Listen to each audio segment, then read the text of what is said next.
दोस्तों, welcome to commerce educators. हम लोग क्या पढ़ रहे हैं सर? हम लोग है ना सीएफआर कर रहे हैं। और सीएफआर में क्या पढ़ा है अब तक हमने? सीएफआर में अब तक हमने चैप्टर नंबर 1 पढ़ा है। सर ये चैप्टर मैं पहले ही बता चुका हूँ, ये आपके मॉड्यूल के अकॉर्डिंग चैप्टर में डिसाइड नहीं कर रहा। हमारा चैप्टर का सीरीज अलग है, आपको भी उसी के अकॉर्डिंग पढ़ना होगा। बिल्कुल सर, हमको भी उसी के अकॉर्डिंग ही पढ़ना होगा। सर आप जैसा पढ़ाएंगे वैसे ही तो पढ़ेंगे। बिल्कुल। तो लास्ट कौन सा था, मैं आपको अगर दिखाना चाहूँ आपका, तो जो लास्ट आपका जो फर्स्ट चैप्टर था वो ये था। कौन सा? सर ये था Indian accounting standard. Indian accounting standard, okay. Chapter number 1, जिसमें हमने जाना था क्या कि इंडियस कहाँ से आए, आईएफआरएस क्या थे, आईएएस क्या थे, इंटरनेशनल अकाउंटिंग स्टैंडर्ड वगैरह, और हमारे कौन कौन से इंडियस वगैरह एप्लीकेबल है, वो 12 इंडियस में क्या क्या है वो हमने जाना था। और किस किस पर एप्लीकेबल हैं, कैसे फेज्ड मैनर में अप्लाई हुआ था। 1 अप्रैल 15 वॉलेंट्री, फिर 16, 17, 18, 19, ओके, फिर म्यूचुअल फंड 23 में भी हुआ था। ये सब बातें हमने कर ली थी। इंडेक्स की नंबरिंग कैसे हो रखी है, जो इंटरनेशनल अकाउंटिंग स्टैंडर्ड है वो तो एज इट इज ले लिए गए, और जो आईएफआरएस था उसमें 100 ऐड कर दिया गया उनकी नंबरिंग में। तो ये सब बातें हमने की थी हमारे फर्स्ट चैप्टर में। अब क्या करना है सर? तो एक हल्का सा हमने आइडिया लिया कि भाई इंडेक्स क्या होते हैं, उनका बैकग्राउंड क्या था, और किस किस पर एप्लीकेबल है, नंबरिंग कैसे है, हमको कौन कौन से पढ़ने हैं, ये हमने एक हल्का सा आइडिया लिया था। अब आज क्या करना है? आज चैप्टर 2 हम स्टार्ट कर रहे हैं। चैप्टर नंबर 2 में क्या है? चैप्टर नंबर 2 में हमने रखा है फाइनेंशियल स्टेटमेंट को। फाइनेंशियल स्टेटमेंट मतलब वही तुम्हारा P and L balance sheet. बिल्कुल, पी एंड एल और बैलेंस शीट। तो सर ये तो हमने ना इंटर में सीखा था कॉर्पोरेट अकाउंटिंग के अंदर। बिल्कुल आपने सीखा होगा, लेकिन मुझे लगता है कि काफी बच्चों ने नहीं सीखा होगा। सर ये कैसी बात हुई? पता है आपको सर, 14 मार्क्स का एक क्वेश्चन आया करता था, तो पढ़ना ही होता था। हम लोग पढ़ते ही थे, P and L balance sheet तो हम करते ही थे, बिल्कुल करते थे। तुम्हारे जो क्वेश्चन आता था वो क्या आता था? तुम्हारे एएस के बेसिस पर आता था, अकाउंटिंग स्टैंडर्ड्स के बेसिस पर पी&एल और बैलेंस शीट बनाना आता था। बिल्कुल सर। वहां पर अगर तुमने ध्यान दिया होगा तुम्हारे मॉड्यूल में ही, वहां पे 2 तरह के पी&एल और 2 तरह की बैलेंस शीट्स गिवन थी तुम्हारे मॉड्यूल में। लेकिन हम लोग केवल एक तरह का ही पढ़ते थे, एक पी&एल एक बैलेंस शीट। हो सकता है आप में से काफी लोग दोनों तरह का भी पढ़े होंगे, लेकिन मोस्ट ऑफ द स्टूडेंट केवल एक तरह का पी&एल और एक तरह का बैलेंस शीट पढ़ते हैं। अब किसी मन में आया और एक तरह का सर आप हॉरिजॉन्टल और वर्टिकल की बात करोगे, नहीं मैं उनकी बात नहीं कर रहा। कंपनीज के केस में ही, कंपनीज के केस में ही पी&एल और बैलेंस शीट के फॉर्मेट 2 तरीके से बनते हैं। सर ये तो एकदम नया है। बिल्कुल, जिनने नहीं सुन रखा ऑब्वियसली उनके लिए एकदम नया है, जिनने पढ़ रखा है उनको पता है कि क्या मैं बात कर रहा हूँ। एक्चुअल क्या होता है, जब कंपनीज को अपने फाइनेंशियल स्टेटमेंट तैयार करने होते हैं, पी&एल और बैलेंस शीट, तो उनका पी&एल और बैलेंस शीट का फॉर्मेट क्या रहेगा वो उस बात पे डिपेंड करता है कि उनको जो अपने फाइनेंशियल स्टेटमेंट है वो एएस के अकॉर्डिंग तैयार करना है, अकाउंटिंग स्टैंडर्ड्स के अकॉर्डिंग तैयार करने हैं, या इंड एस के अकॉर्डिंग तैयार करना है, इंडियन अकाउंटिंग स्टैंडर्ड्स के अकॉर्डिंग तैयार करना है। अब आपको पता है कि कौन सी कंपनीज को तो इंड एस फॉलो करना है और कौन सी कंपनीज को एएस फॉलो करना है, ये हम ऑलरेडी पढ़ चुके हैं। तो अब हमें क्या करना है? अब हम यहां पर क्या सीखेंगे? ऐसी कंपनीज जिन पर इंड एस एप्लीकेबल है, जिन पर इंड एस एप्लीकेबल है, वो अपने पी&एल बैलेंस शीट कैसे बनाएंगे ये सीखेंगे। अरे वाह सर, कुछ नया सीखेंगे। बिल्कुल। तो ये सर डिफर करता है क्या एएस और इंडेक्स के अकॉर्डिंग? बिल्कुल डिफर करता है, तभी तो अपन बात कर रहे हैं, तभी अपन पढ़ रहे हैं। ओके, तो देखो चैप्टर नंबर 2 तुम्हारा फाइनेंशियल स्टेटमेंट। ओके, देखो जरा चैप्टर नंबर 2 क्या कह रहा है। Financial statement, the ministry of corporate affairs MCA white it's notification dated, कौन सी डेट को? 6 अप्रैल 2016, 6 अप्रैल 2016 को notified amendment to schedule 3 of Companies Act 2013, thereby inserting Division 2 to Schedule 3. Okay, मतलब क्या हो रहा है? पहले जो आपने एएस के अकॉर्डिंग पी&एल बैलेंस शीट सीखा था ना, वो था Schedule 3 Division 1, और अब जो है वो इंडेक्स के अकॉर्डिंग है, वो क्या है? Schedule 3 Division 2. Okay, for the preparation of financial statement by those entities, कौन सी एंटिटीज के लिए? Who are covered under companies Indian accounting standard rule 2015। इसको जस्ट आप पहले वाले चैप्टर में पढ़ के आए हैं, किन किन पर एप्लीकेबल है वगैरह वगैरह, इंडेक्स वगैरह, ये सब आप देख कर आए हैं। उसमें जिक्र भी हुआ था companies Indian accounting standard rule 2015 के बारे में। तो जिन पर भी इंडेक्स एप्लीकेबल है, जिन कंपनीज को इंड एस के अकॉर्डिंग अपने फाइनेंशियल स्टेटमेंट तैयार करने हैं, वो फाइनेंशियल स्टेटमेंट का जो फॉर्मेट है वो कहाँ दे रखा है, शेड्यूल 3 डिवीजन 2 में दे रखा है। शेड्यूल 3 डिवीजन 2 में दे रखा है। सर डिवीजन 1 में क्या है, शेड्यूल 3 डिवीजन 1 में एएस के अकॉर्डिंग जो P and L balance sheet बनता है वो फॉर्मेट है। ओके, लिखा भी है सिमिलर टू डिवीजन 1 एएस वाला। This also comprises of 2 parts, यहाँ पे भी 2 पार्ट्स में है। Part 1 is the balance sheet and part 2 is the P and L. Part 1 is the balance sheet and part 2 is the P and L. Format आपको दे रखा है P and L का भी और बैलेंस शीट का भी, पी एंड एल का भी और बैलेंस शीट का भी।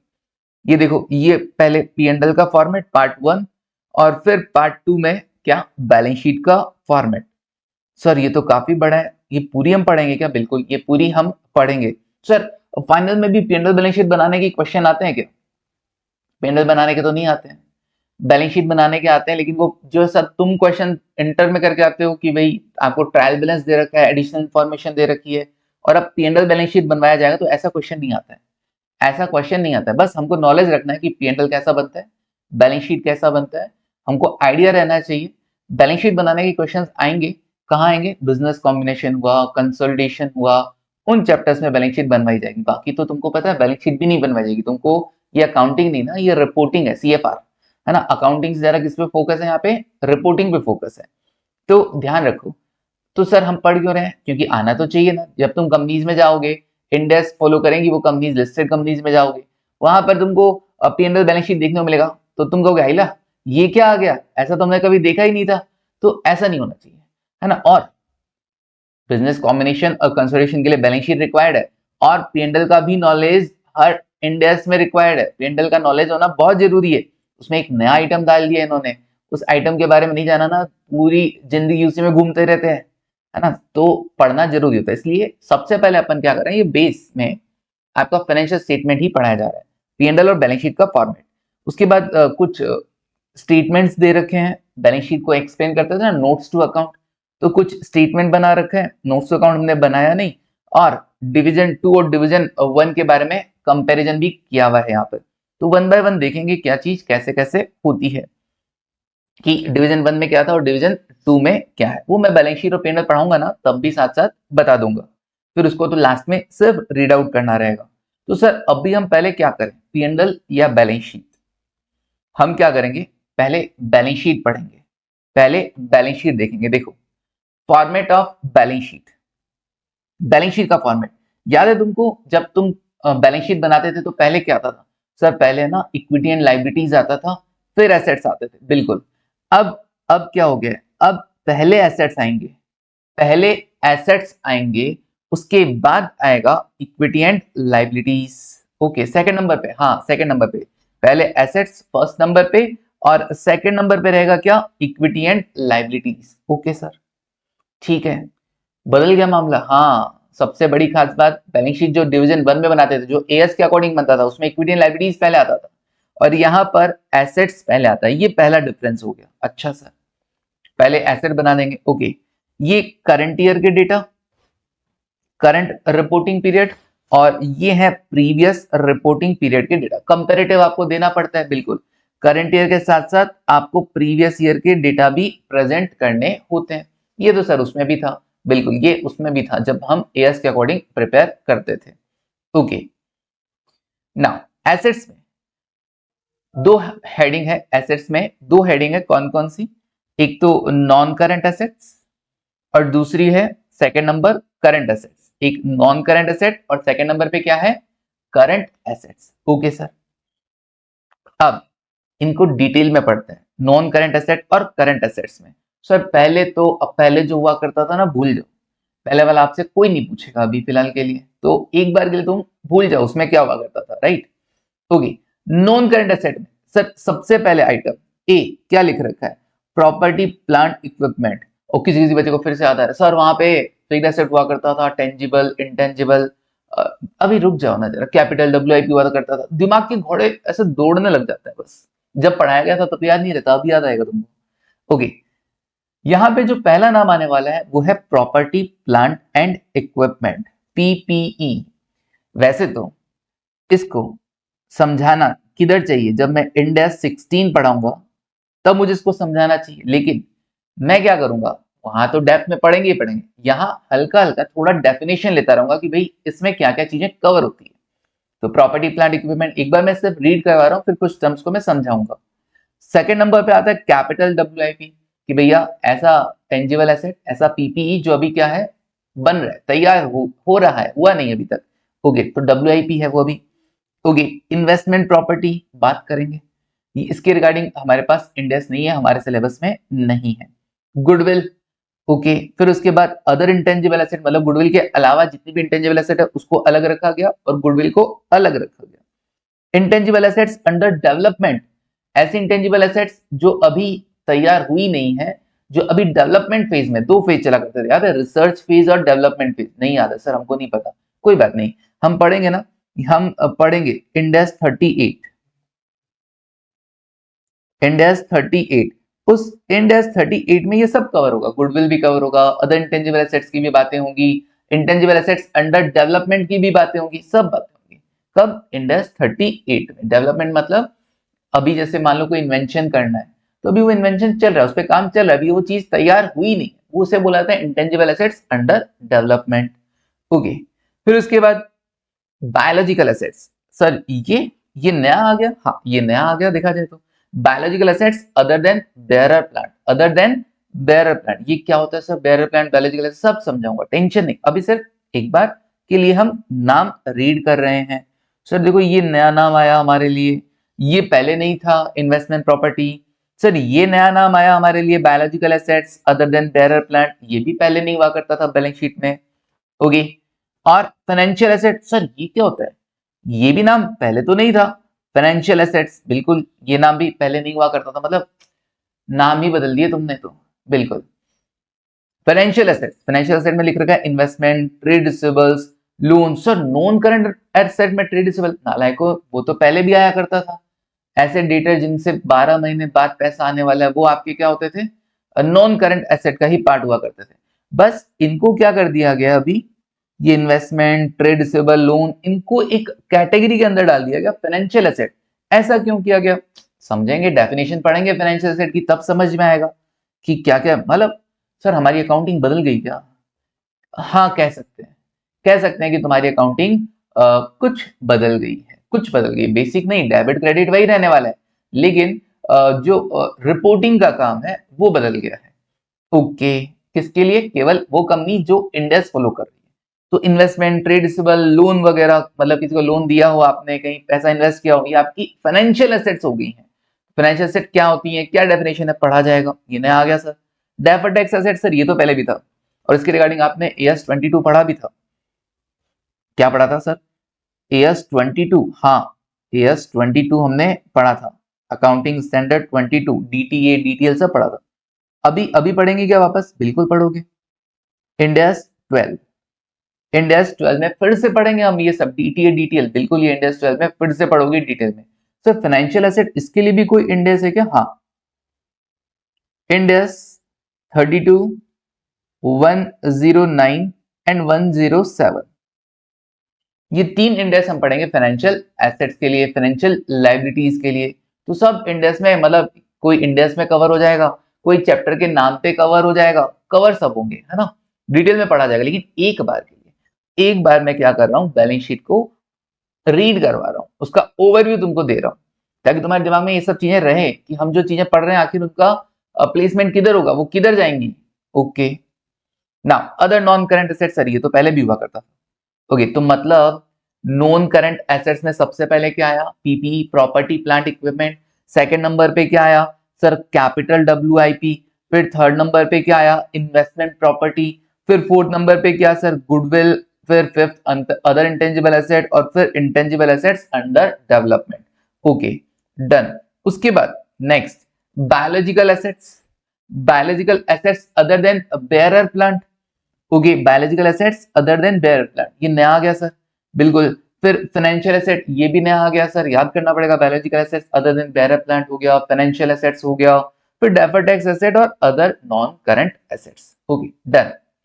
फिर करंट एसेट्स की बात करते हैं। करंट एसेट्स में क्या सर? करंट एसेट्स में सबसे पहले, अच्छा कोई करंट एसेट पहले पूछा, स्टॉक डेटर कैश, है ना, ऐसा लिखते थे लाइन से, इन्वेंट्री है, ट्रेड रिसीवेबल्स है और कैश इन कैश इक्विवेलेंट है। अब जरा देखो, इन्वेंट्री पहले भी था, अभी भी है, लेकिन वही जो तुम्हारे डेटर और कैश थे, जो तुम्हारा ट्रेड रिसीवेबल है, कैश इन कैश इक्विवेलेंट है, उनको क्या कर दिया गया, एक हेडिंग के अंदर लिख दिया गया फाइनेंशियल एसेट। ऐसा क्यों किया गया, बात करेंगे, क्योंकि ये एक नया टर्म है। सर फाइनेंशियल एसेट अभी तो आया था नॉन करंट एसेट में, करंट एसेट में भी आएगा। ऐसे एसेट जिसका 1 साल बाद आपको पेमेंट रिसीव होना है, सेटलमेंट होना है, वो आपकी नॉन करंट एसेट होता है। विद इन अ ईयर अगर आपका सेटलमेंट हो जाए, वो आपका करंट एसेट हो जाता है, या विद इन ऑपरेटिंग साइकिल वगैरह वगैरह, ये सब आपका करंट एसेट हो जाता है। ओके, और क्या क्या चीजें हैं इसके अंदर सर, और देखो, कैश इन कैश इक्विवेलेंट के अलावा bank balances other than 3 above वगैरह, लोन्स वगैरह। अच्छा, लोन्स वगैरह सर वही शॉर्ट टर्म के लिए, अगर आपने टाइम के लिए लोन दिया है तो करंट एसेट का पार्ट बन जाता है, 1 से ज्यादा साल के लिए दिया है तो वो नॉन करंट एसेट का पार्ट बन जाता है। ये फाइनेंशियल एसेट्स में डाल दिए गए। फाइनेंशियल एसेट सर अब बहुत ज्यादा है ना, ऐसा हो रहा है कि फटाफट से बताओ ये फाइनेंशियल एसेट होती क्या है, नहीं क्या है ये चीज, इनको सबको इस कैटेगरी में क्यों डाला, ऐसा क्या इसमें सिमिलरिटी है कि ये सब आइटम ये फाइनेंशियल एसेट्स के हेडिंग के अंदर शो कर दिए गए हैं, बताएंगे, देखेंगे ना। चलिए, और चलो आगे बढ़ते हैं। Next, current tax asset. Current tax asset मतलब, ये भी लिखवाऊंगा बट बता देता हूं हल्का सा। करंट टैक्स एसेट, जैसे आपने कोई टैक्स जितना आपका बनता था उससे ज्यादा दे दिया, कोई एडवांस टैक्स, कोई टीडीएस वगैरह जो आपने देना था गवर्नमेंट को, उससे अगर आपने ज्यादा पे किया है तो वो आपकी एसेट हो गई है करंट ईयर के लिए। करंट ईयर के लिए ओके, करंट ईयर के लिए बनता था 1,00,000 रुपए, आपने दे दिए 1,20,000 रुपए, बहुत अच्छा, आप लोग 1,20,000 रुपए देके बैठे हो गवर्नमेंट को, अब रिफंड का वेट करोगे, तो ये आपकी करंट टैक्स एसेट हुई। फिर उसके बाद other current asset, okay done, मतलब ये नया आइटम है सर, हाँ ये नया आइटम, करंट टैक्स एसेट पहले नहीं हुआ करता था अलग से, अब ये नया आइटम है। सर काफी सारी नई चीजें दिखाई दे रही हैं, बिल्कुल काफी सारी नई चीजें दिखाई दे रही हैं, चलो कोई ना, देखते हैं। फिर उसके बाद equity and liabilities. Equity and liabilities में पहला पार्ट इक्विटी और दूसरा लाइबिलिटीज। इक्विटी में पहला इक्विटी शेयर कैपिटल, आपस सुनना क्या, इक्विटी शेयर कैपिटल पहले हुआ करता था शेयर कैपिटल, अब होता है इक्विटी शेयर कैपिटल। मतलब सर प्रेफरेंस किधर गया, जानेंगे किधर गया वो प्रेफरेंस शेयर कैपिटल, है ना, कहां छुपा के दिया इसको, यहां से तो हटा दिया, यहां से तो हटा दिया है प्रेफरेंस शेयर कैपिटल को। फिर एक नया, वहां पे हम लिखते थे शेयर होल्डर्स फंड में शेयर कैपिटल, और देन लिखते थे reserve and surplus. Reserve and surplus की जगह जो वर्ड यूज किया गया है वो है अदर इक्विटी। आएगा क्या, रिजर्व एंड सरप्लस, और भी बहुत आइटम आएंगे, है ना, गेम है पूरा, ये पूरा गेम है अदर इक्विटी, जानेंगे धीरे धीरे वन बाय वन। लेकिन हाँ ये कह सकता हूं रिजर्व एंड सरप्लस भी इसी के अंदर आएंगे, includes reserve and surplus. Okay done. फिर उसके बाद लाइबिलिटीज। लाइबिलिटीज में क्या आएगा सर, लाइबिलिटीज में जो फर्स्ट है वो है नॉन करंट लाइबिलिटीज, और फिर सेकंड नंबर पे आ जाएगा current liabilities. Non current liabilities और सेकंड नंबर पे क्या आ जाएगा, current liabilities, simple. Okay, non current liabilities में क्या, नॉन करंट लाइबिलिटीज में ए फाइनेंशियल लाइबिलिटीज, जैसे फाइनेंशियल एसेट होता है वैसे ही फाइनेंशियल लाइबिलिटीज भी होता है, देखेंगे डेफिनेशन। इसमें किस किस को रखा सर, बोरिंग्स है, मतलब डिवेंचर्स वगैरह इसमें आ जाएंगे, बिल्कुल। अच्छा, पहले वो लॉन्ग टर्म बोरिंग अलग से बनता था, वो फाइनेंशियल लाइबिलिटीज की हेडिंग में ही आ गया। अच्छा, वो सब हेडिंग बन गया, बिल्कुल। ट्रेड पेबल 1 साल से ज्यादा के लिए हो तो other financial liabilities. Next provision, 1 साल से ज्यादा की कोई प्रोविजन हो। डेफर्ड टैक्स लाइबिलिटी, ये पहले भी देखा था हमने, हम पहले पढ़े हुए हैं AS 12 के अंदर, अब पढ़ लेंगे इंडिया, सॉरी पहले हम पढ़ चुके हैं AS 22 के अंदर, अब पढ़ लेंगे हम इंडिया 12 के अंदर। डेफर्ड टैक्स लाइबिलिटी DTA और DTL। Other non current liabilities, okay ये पहले भी था। फिर करंट लाइबिलिटीज, करंट लाइबिलिटीज में अगेन फाइनेंशियल लाइबिलिटीज का एक हेड है जिसके अंदर बोरोइंग्स है, ट्रेड पेबल है, अदर फाइनेंशियल लाइबिलिटीज आ जाएंगी। फिर करंट टैक्स लाइबिलिटीज, ये नया आइटम आ गया। करंट टैक्स लाइबिलिटीज पहले नहीं हुआ करता था सर बैलेंस शीट में। करंट टैक्स लाइबिलिटी मतलब इनकम टैक्स पेबल, कहां दिखाओगे आप करंट टैक्स लाइबिलिटी में, पहले इनकम टैक्स पेबल ऐसे ही मार्केट में घूमता रहता था, अदर करंट लाइबिलिटी में शो कर देते थे। लेकिन अब उसके लिए सेपरेट हेड है, करंट टैक्स लाइबिलिटी। इस साल का करंट ईयर का टैक्स कितना बनता है, अगर 1,00,000 रुपए बन रहा है और आपने नहीं दिए या आपने कम दिए तो वो करंट टैक्स पेबल के अंदर आएगा, इधर आएगा करंट टैक्स लाइबिलिटीज। फिर प्रोविजन, शॉर्ट टर्म प्रोविजंस वगैरह, फिर अदर करंट लाइबिलिटीज। ओके जी डन। तो ये बैलेंस शीट का फॉर्मेट मैंने एक बार रीड करवा दिया है, वन बाय वन अब इनकी डेफिनेशन भी लिखेंगे, और देखते हैं। चलो एक काम करते हैं, रीड कर लिया ना, अब जो जो आइटम वापस देखते हैं और जो जो नीड होगा हम उनके बारे में लिखना स्टार्ट करते हैं। देखो चलें क्या बाजू में? बिल्कुल, तो चलते हैं बाजू के अंदर।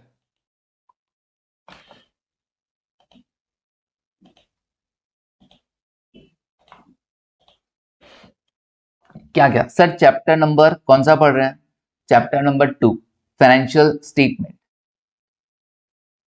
सर ये हमको किधर मिलेगा? सेक्शन ए में ही अपलोड करूंगा, सेक्शन ए में ही अपलोड करूंगा फाइनेंशियल स्टेटमेंट। अलग अलग सेक्शन मैंने बताया ना, अलग अलग सेक्शन में डिवाइड कर रखा है मैंने मॉड्यूल के अकॉर्डिंग। तो ये वैसे तो मॉड्यूल में दे ही नहीं रखा आपके तरीके से, बट पढ़ाया जा रहा है क्योंकि हर जगह काम आएगा आपका मॉड्यूल। तो क्या बताएं, खतरनाक है, खतरनाक है ना, भगवान है वो, ठीक है जो भी है। लेकिन उसमें बहुत कम चीजें हैं सीएफआर के मॉड्यूल में और पढ़नी बहुत ज्यादा होती हैं।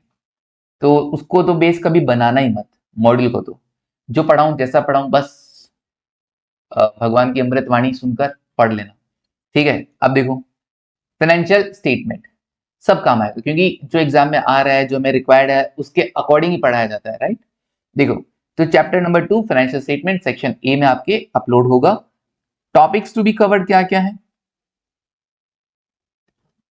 टॉपिक्स टू बी कवर्ड इस चैप्टर में सर हम पढ़ेंगे क्या? हाँ अच्छा सर, लिखना है साथ साथ, बिल्कुल ऑब्वियसली यार लिखना है तुमको, है ना। टॉपिक्स टू बी कवर्ड क्या क्या? सिंपल, ज्यादा कुछ नहीं सर, फाइनेंशियल स्टेटमेंट सीखना है हमको as per division 2, as per division 2 of schedule 3। Division 2 of schedule 3 जिसमें पार्ट 1 रहेगा balance sheet,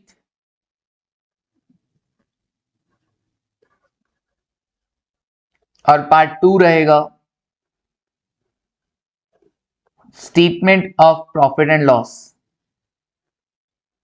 sir but practical life में तो पी&एल पहले बनता होगा ना? हाँ, बट प्रेजेंटेशन में बैलेंस शीट पहले शो किया जाएगा और प्रॉफिट एंड लॉस बाद में शो किया जाता है। Part 1 balance sheet and part 2 P and L, ठीक है जी, statement of profit and loss. अब सबसे पहले हमने बैलेंस शीट का फॉर्मेट देखा, अब हमको क्या करना है, हमको कुछ टर्म्स सीखनी है, कुछ जैसे पीपी हुआ, बायोलॉजिकल एसेट्स हुआ, बेरर प्लांट हुआ, आखिर ये है क्या, तो उनके बारे में कुछ लिख लेते हैं हम लोग। देखो जैसे आगे जाके जब हम पर्टिकुलर इंडेक्स पढ़ेंगे तो हमको शायद थोड़ा सा आसानी होगा। Some financial terms, some financial terms जिसमें पहला property plant and equipment, property plant and equipment, okay लिखो साथ साथ पीपीई, पूरा नाम लिखना हो तो property plant and equipment. Sir ये हमारे है ना एएस 10 हुआ करता था, बिल्कुल मुझे पता है, आपके अकाउंटिंग स्टैंडर्ड 10 हुआ करता था, उसी का ही अब हम पढ़ेंगे इंडेक्स 16 के अंदर, इंडेक्स 16 में प्रॉपर्टी प्लांट एंड इक्विपमेंट। बात करते हैं किसकी, डेफिनेशन की। थोड़ा थोड़ा पढ़ेंगे, ऐसा कोई डिटेल में कोई पीपी पूरा इंडेक्स नहीं पढ़ाने वाला हूं, फिर इंडेक्स में क्या पढ़ेंगे, है ना। डेफिनेशन क्या सर, पीपी होता क्या है, प्रॉपर्टी प्लांट एंड इक्विपमेंट आखिर होता क्या है?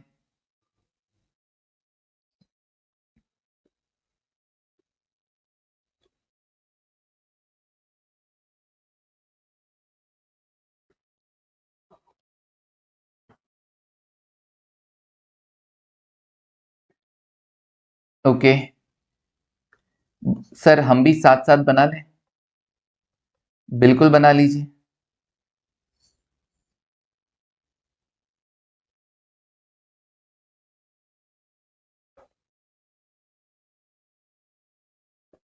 सर पीपी होता क्या, प्रॉपर्टी प्लांट, आपके मन में क्या था सर? पीपी जैसे लैंड बिल्डिंग हो गया, प्लांट मशीनरी हो गया, फर्नीचर पिक्चर्स हो गया, ओके।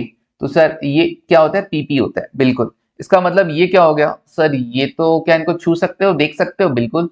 तो ये क्या है, टेंजिबल आइटम्स है। क्या है, टेंजिबल आइटम्स। तो पीपीआर डेफिनेशन में क्या जाएगा, पीपीआर टेंजिबल आइटम्स, कुछ नहीं, जो इनकी कैरेक्टरिस्टिक्स है वही इसकी डेफिनेशन में चला जाएगा। तो पीपीआर द टेंजिबल आइटम्स। आप इनको रखते क्यों, आप इनको अपने पास रखते क्यों हैं, हेल्ड फॉर यूज इन, आप इन्हें अपने पास रखते क्यों हैं। सर ये कैसी बात हुई, क्यों रखते हैं हम हमारे पास, अभी बताते हैं। देखो क्या पर्पस के लिए, सर जैसे बिल्डिंग, बिल्डिंग में तो हम काम कर रहे हैं सर। अच्छा, प्लांट मशीनरी, प्लांट मशीनरी क्यों रखते हो तुम लोग, सर प्लांट मशीनरी का तो ऐसा है कि उसी से तो प्रोडक्शन होता है। अच्छा, गाड़ी मोटर वैन वगैरह ये सब ट्रक वगैरह क्यों रख रखे हैं तुमने, सर उससे तो हम सर्विसेज देते हैं ना, माल पहुंचाने वगैरह ये सब सर्विसेज। ओके, तो आपने क्यों रख रखे हैं ये, मान लो कोई बिल्डिंग खरीद के रख रखा है तुमने, होटल है तुम्हारी, होटल है, रूम्स वगैरह, ये सब क्या है, ये सर ये पीपीई है। क्यों रख रखा है, रेंट पे देने के लिए सर। कई एसेट्स रख रखी है सर रेंट पे देने के लिए। ओके, है ना। हम लोग कार रखते हैं, बाइक रखते हैं, क्यों, रेंट पे देने के लिए। अच्छा, ये सब क्या है, पीपी है। तो PP are the tangible item held for use in, कहां कहां, प्रोडक्शन और सप्लाई, प्रोडक्शन और सप्लाई ऑफ गुड्स और सर्विसेज, ऑफ गुड्स और सर्विसेज। ओके, फिर उसके बाद और दूसरा रीजन क्या हो सकता है, तो पहला रीजन तो ये हो गया कि भैया गुड्स प्रोड्यूस करने के लिए, सर्विसेज प्रोवाइड करवाने के लिए हमको क्या जरूरत है, हमको जिन एसेट्स की जरूरत होती है वो पीपी की डेफिनेशन में आएगा। और क्यों रखते हैं तुम ये asset, for rental to others, for rental to others, दूसरों को किराए पर देने के लिए। ओके, और तीसरा क्या, अपने खुद के लिए, for administrative purpose, for administrative purpose. अच्छा, मतलब ऑफिस यूज के लिए है, प्रेमाइजेस वगैरह, ऑफिस प्रेमाइजेस वगैरह, तो ये एडमिनिस्ट्रेटिव पर्पस के लिए हमारे काम आ रही है। अच्छा डन। फिर उसके बाद 1 2 3 देखते हैं। सर अब ये बता दो कि मान लो ये कैलकुलेटर है ना, ये कैलकुलेटर है, क्या ये मेरा पीपी में आएगा, कवर होगा। सर ये है ना, कैलकुलेटर बहुत छोटा सा एसेट है, इसका लाइफ मैं 1 साल से ज्यादा का नहीं मानता हूं, है ना। चल जाता है लेकिन जनरली ऐसे आइटम को 1 साल का से ज्यादा का लाइफ नहीं माना जाता है। तो केवल ऐसी ही एसेट को आप काउंट करेंगे जिसकी लाइफ क्या हो 1 साल से ज्यादा की, वही पीपी की डेफिनेशन में कवर होगा। तो expected to be used, expected to be used, अब इसमें आर्ग्यूमेंट नहीं होगा कि सब मेरा कैलकुलेटर 5 साल से चल रहा है, नहीं। Expected to be used for more than 1 accounting period, more than 1 accounting period।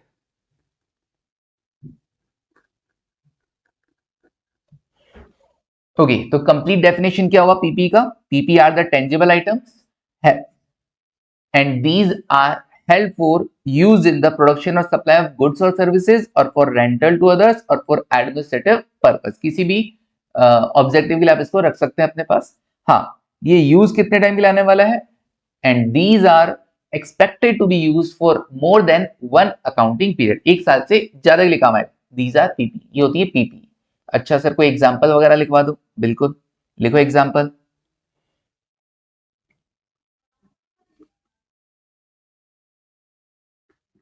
लिखो एग्जांपल, क्या क्या,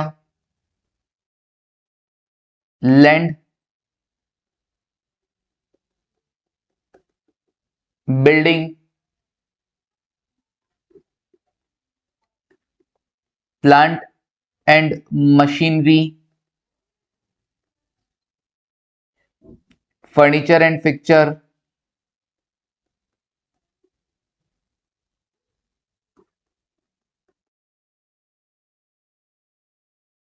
और क्या हो सकता है सर? सर व्हीकल्स, जो सर्विसेज में काम आते हैं, गुड्स को पहुंचाने के काम आते हैं। सर कंप्यूटर वगैरह, बिल्कुल, computer and IT equipments.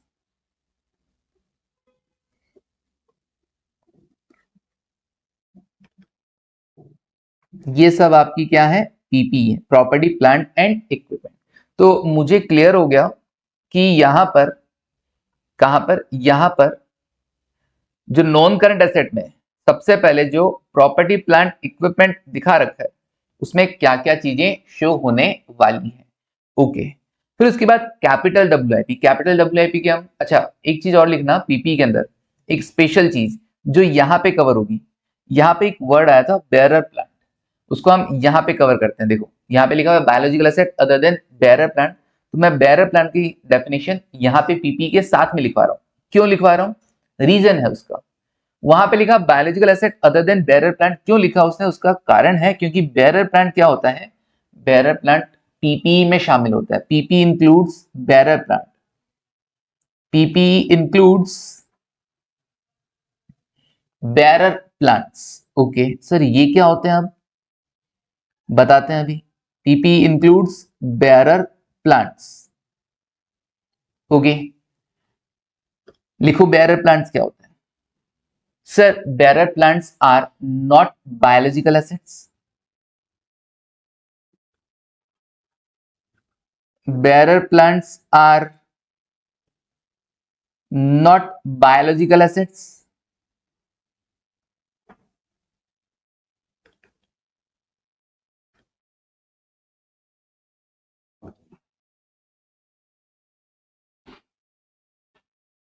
Bearer plants are not biological assets.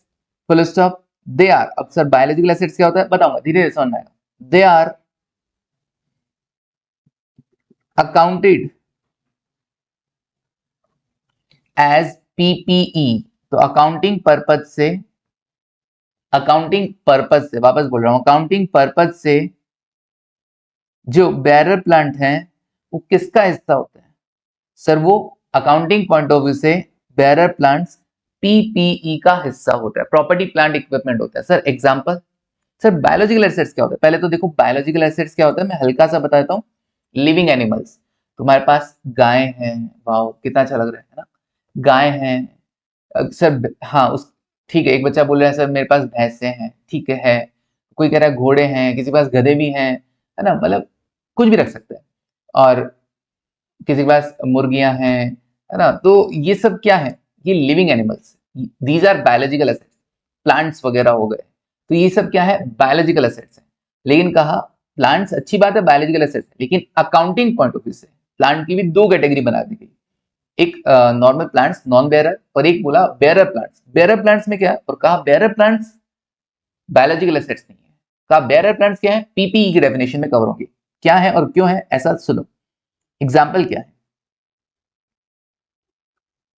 Examples of bearer plants.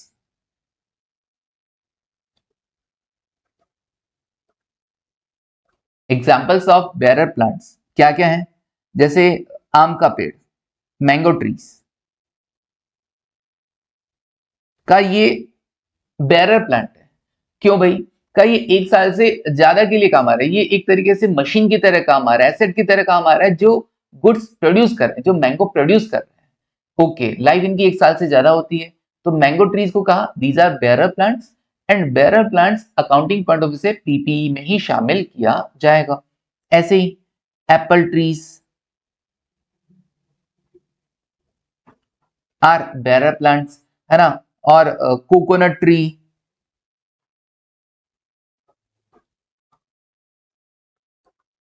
ये भी बेरर प्लांट है। अच्छा, और सर ग्रेप वाइन्स, ये वो वाइन नहीं बता रहा हूं मैं, ग्रेप वाइन्स ये भी क्या है? बेरर प्लांट में है। अच्छा, रबर ट्रीज, लेटेक्स मिलता है इससे, रबर ट्रीज ये बेरर प्लांट है। तो मतलब एक साल से ज्यादा के लिए हमारे काम आते हैं गुड्स प्रोड्यूस करने में। ओके, और टी बुशेस ये बेरर प्लांट में आएगा, और बेयरर प्लांट किधर आएगा? पीपी के अंदर आएगा। मतलब सर ये मेरे पास अगर आम के पेड़ हैं, मेरे पास नारियल के पेड़ हैं, है ना, जिससे मैं ऑब्वियसली आम के पेड़ से आम मुझे मिलता है, नारियल के पेड़ से मुझे नारियल मिलता है, तुमको कुछ और मिलता हो तो पता नहीं, है ना। ओके, तो भैया जैसा बीज बोओगे वैसा ही फल पाओगे, बचपन से पढ़ा है कि नहीं पढ़ा है? ठीक है। अब देखो वो सब किधर आएगा? वो सब प्रॉपर्टी प्लांट एंड इक्विपमेंट में ही आएगा, पीपीई के अंदर ही आएगा, प्रॉपर्टी प्लांट एंड इक्विपमेंट में। ओके, डन है, बिल्कुल डन है ना। अब पीपी आपका एक बार के लिए कवर हो गया, बाकी हम पढ़ेंगे डिटेल किधर, अकाउंटिंग कैसा होता है वगैरह वगैरह सब बातें वो इंडेक्स 16 में देखा जाएगा। फिर कैपिटल डब्ल्यूआईपी, कैपिटल डब्ल्यूआईपी मतलब कोई टेंजिबल एसेट है जो अभी अंडर कंस्ट्रक्शन, जो बन रहा है, अभी बिल्डिंग अंडर कंस्ट्रक्शन है, ठीक है, प्लांट मशीनरी अभी तैयार हो रही है, वो सब क्या है? कैपिटल डब्ल्यूआईपी की कैटेगरी में आएगा। जब तक वो बन के तैयार नहीं हो जाता तब तक कैपिटल डब्ल्यूआईपी में आएगा। एक बार जैसे ही बनकर तैयार हो जाएगा फिर वो पीपी के अंदर हम उसको शो करने लग जाएंगे। That's it. Okay, now next देखते हैं क्या? Investment property. Investment property, okay sir, investment property में क्या क्या आएगा? देखो, इन्वेस्टमेंट प्रॉपर्टी के अंदर क्या क्या आएगा? सेकंड नंबर,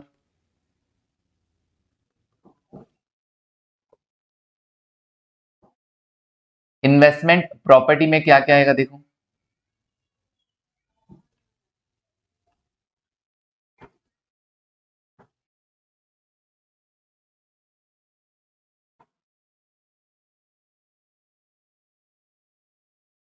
इन्वेस्टमेंट प्रॉपर्टी, देखो डेफिनेशन देखते हैं, इसको अलग से एक हेडिंग बनाया गया, इसको अलग से एक हेडिंग बनाया गया है। ओके सर, अभी हमने क्या देखा? अभी हमने पीपी देख लिया, कैपिटल डब्ल्यूआईपी देखा, और तीसरे नंबर पे क्या है? Investment property. रट जाना चाहिए, बार बार मैं बोलने का पर्पज ये है कि रट जाना चाहिए।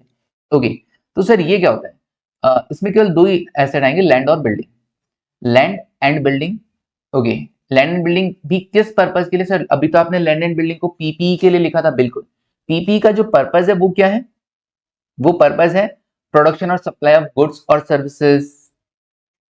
रेंटल, मेरा काम ही क्या है? रेंट पे देना है। काम ही क्या है? रेंट पे देना है, तब फॉर रेंटल पर्पज। काम ही क्या है? रेंट पे देना है, तो फॉर रेंटल पर्पज। और ऑफिस यूज के लिए, एडमिनिस्ट्रेटिव पर्पज के लिए कोई एसेट को, टेंजिबल एसेट को यूज कर रहा हूं जो एक साल ज्यादा के लिए काम आएगी, वो पीपी है। इन्वेस्टमेंट प्रॉपर्टी में क्या आएगा सर? पीपी के एग्जांपल में आपने लैंड और बिल्डिंग लिखा है, बिल्कुल। इन्वेस्टमेंट प्रॉपर्टी में आएगा केवल लैंड और बिल्डिंग आएगा, और लेकिन उसका पर्पज क्या रहेगा वो इंपॉर्टेंट है। तो देखो डेफिनेशन में, प्रॉपर्टी, प्रॉपर्टी कौन सा? लैंड और बिल्डिंग, लैंड और बिल्डिंग और part of a building.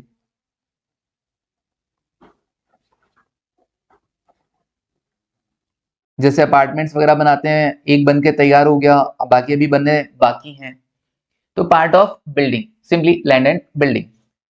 Held to earn, held to earn rentals, held to earn rentals or for capital appreciation purpose, capital appreciation purpose or both, or for both।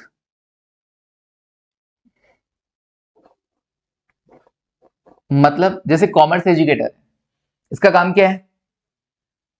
क्या land building किराए पे देना इसका काम है? नहीं, इसका काम तो पढ़ाना है, बिल्कुल इसका काम तो पढ़ाना है, लेकिन पढ़ाते पढ़ाते इसके पास इतना पैसा आ गया, इतना पैसा आ गया है कॉमर्स एजुकेटर के पास, कि इसने क्या किया, अपने ही जो कॉमर्स एजुकेटर बिजनेस में ही है, एलएलपी में ही इन्होंने क्या किया, बिल्डिंग खरीदना स्टार्ट किया, लैंड बिल्डिंग खरीदना स्टार्ट किया और उसको किराए पे देना चालू कर दिया।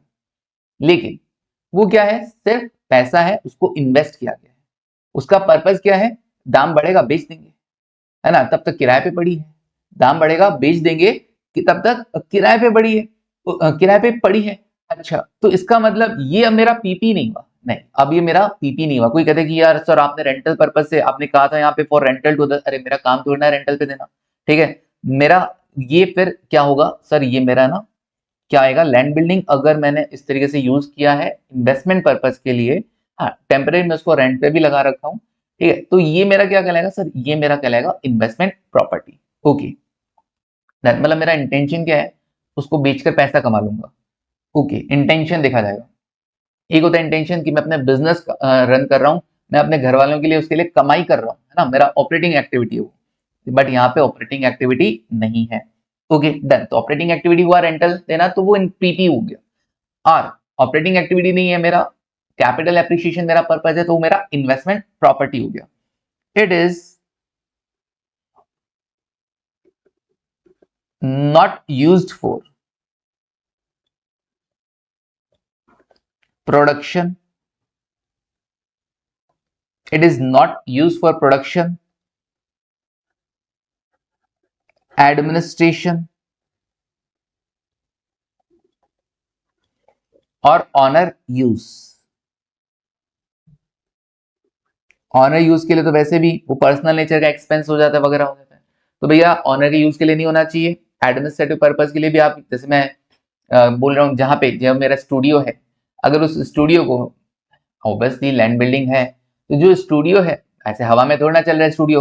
हाँ सर आपके पास स्टूडियो है, लैंड बिल्डिंग भी है क्या? अरे लैंड बिल्डिंग है तो ऑब्वियसली वहां पे स्टूडियो है, तो क्या ये लैंड बिल्डिंग मेरे लिए पीपी होगा या मेरा इन्वेस्टमेंट प्रॉपर्टी होगा? नहीं, ये मेरा पीपी होगा, क्योंकि ये जो जगह है वो मेरे कहाँ काम आ रही है, सर्विसेज देने की काम आ रही है, वो मेरे सर्विसेज देने की काम आ रही है, तो वो मेरा पीपी हुआ, ये मेरा इन्वेस्टमेंट प्रॉपर्टी नहीं हुआ। हाँ एक और मैंने ले लिया, जगह ले लिया कि चलो रख लेते हैं, देखा जाएगा, किसी और को किराए पे दे देंगे, कोई लाइब्रेरी वाले को किराए पे दे देंगे, तो ये मेरा अभी इन्वेस्टमेंट प्रॉपर्टी हो गया, ये मेरा इन्वेस्टमेंट प्रॉपर्टी हो जाएगा। Okay sir done. चलिए नेक्स्ट आइटम, गुडविल हुआ, अदर इंटेंजिबल एसेट हुआ, इंटेंजिबल एसेट अंडर डेवलपमेंट। अभी अपन केवल इंटेंजिबल एसेट की डेफिनेशन देखेंगे, उसमें गुडविल वगैरह सब आ जाता है। अंडर डेवलपमेंट को और डिटेल में हम पढ़ेंगे इंडेक्स 38 में। बताया ना, अभी जो अभी तक बना नहीं है, अंडर डेवलपमेंट है, जब बन के तैयार हो जाएगा, कंप्लीट हो जाएगा, लोग यूज कर पाएंगे, हम यूज कर पाएंगे, तो वो या हम उसको बेच भी सकते हैं, तो वो कंप्लीट इंटेंजिबल एसेट की कैटेगरी में आ जाएगा। तो इंटेंजिबल एसेट क्या होता है, देखो तीसरा नंबर पे इंटेंजिबल एसेट लिखो, इंटेंजिबल एसेट्स मतलब ये इस तरीके से पढ़ा रहा हूं मैं कि एक मासूम से मासूम बच्चा और एक नालायक से नालायक बच्चा दोनों ही पढ़ पाए, दोनों ही पढ़ पाए, है ना। मासूम से मासूम जिसने बेचारे को दुनियादारी से कुछ लेना देना नहीं, और एक नालायक, ठीक है ना, जिसको भी दुनियादारी से कोई लेना देना नहीं है, तो उन दोनों बच्चों के लिए पढ़ा जा रहा है, मतलब सबको समझ में आ जाए, सबको समझ में आ जाए। ओके पूरा, मतलब सर पहले हमने पढ़ा हुआ नहीं है वगैरह वगैरह, कोई दिक्कत नहीं है, कंपेयर तो नहीं कर पा रहे हो, अब जो पढ़ा जा रहा है वो तो पढ़ पा रहे हो। Okay definition, definition intangible asset definition क्या है, देखो इंटेंजिबल एसेट्स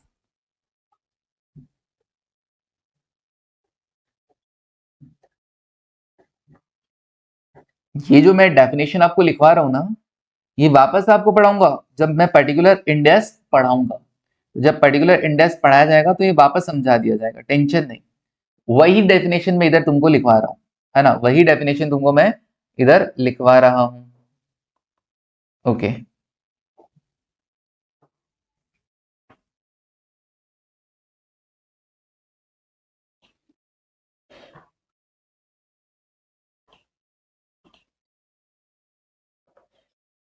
सर इसमें कितने डंडे बनाए, इसमें तुम्हें ना टोटल में ऐसा 4 डंडे बना देना।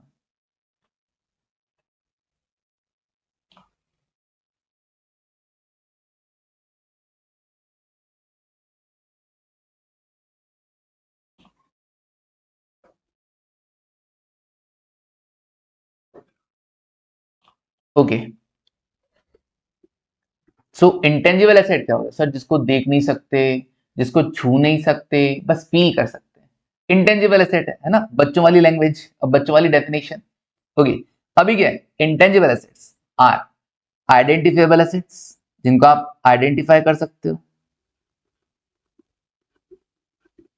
Identifiable asset okay. Non monetary assets, तो intangible assets are identifiable, comma non monetary asset, non monetary assets, okay, without physical substance, without physical substance,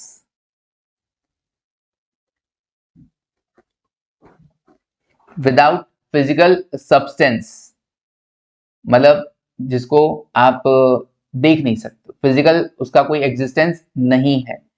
help for use in, help for use इन,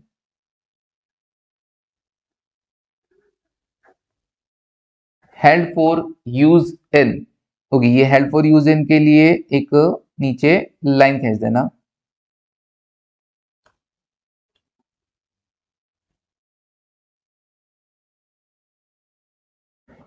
और फिर अब हम इसके भी 3 part कर देंगे, या एक काम करेगा, उठा के ऊपर वाला कॉपी मार लेंगे, हेल्प फॉर यूज इन, हाँ सर यही कॉपी मार लो आप तो। चलो एक काम करते हैं, यही कॉपी मार लेते हैं। हेल्प फॉर यूज इन में सेम वही आएगा जो पीपी के अंदर था, तो मैं यहां से लेकर ये कॉपी मार के देखता हूं कैसा लिखा जाता है।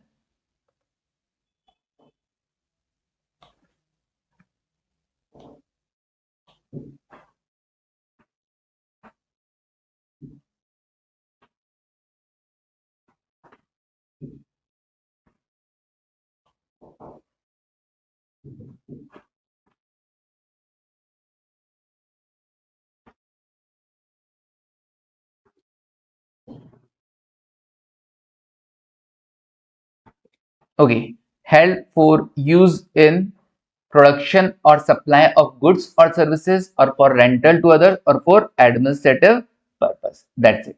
ओके सर, डन है। ठीक है जी, लिख लिया sir. These are identifiable non monetary asset without physical substance, ये सब आप लिख लेंगे। और हेल्प फॉर यूज इन वही तीनों काम, प्रोडक्शन और सप्लाई ऑफ गुड्स और services, for rental to other, for administrative purpose. Okay done. चलिए आगे बढ़ते हैं। सर ये आइडेंटिफिएबल क्या होता है? सर ये आइडेंटिफिएबल क्या होता है, देखो जरा लिखो। चलो पहले मुझे बता दो यहां तक जिस जिसका हो गया, मैं वेट कर लेता हूं, लिख लीजिए। लिखा? ओके, देखो जरा। हाँ जी, डन है यहां तक, बिल्कुल। सर अब आइडेंटिफिएबल क्या है वो देख लेते हैं, नॉन मॉनेटरी एसेट क्या होता है वो देख लेते हैं। विदाउट फिजिकल सब्सटेंस तो पता है अपने को, और जिसका फिजिकल कोई एग्जिस्टेंस नहीं हो।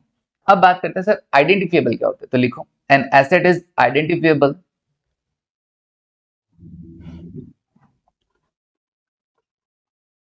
an asset is identifiable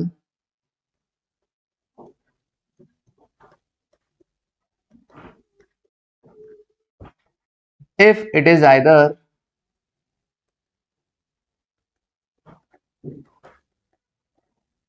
if it is either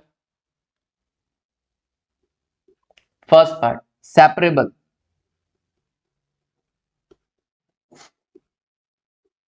separable, okay, if it is either separable, separable का मतलब क्या, अभी 3 लाइन छोड़ के बताते हैं।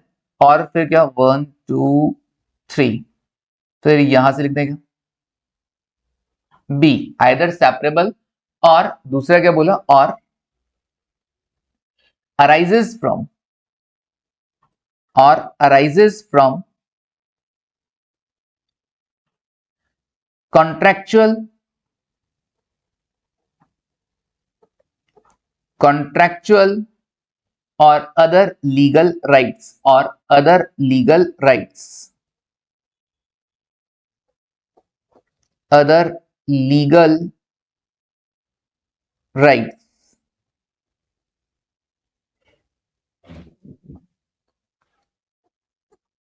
ओके, कॉन्ट्रेक्चुअल राइट्स या अदर लीगल राइट्स, ठीक है जी। तो सर एक एसेट आइडेंटिफिएबल कब होती है? जब या तो उसको सेपरेट किया जा सकता हो, बाकी एसेट से सेपरेबल हो गया, और या फिर वो अराइज किससे हुई हो? कॉन्ट्रेक्चुअल और लीगल राइट से अराइज हुई हो। जैसे कि देखो सेपरेबल में लिखते हैं that is it is capable of, it is capable of being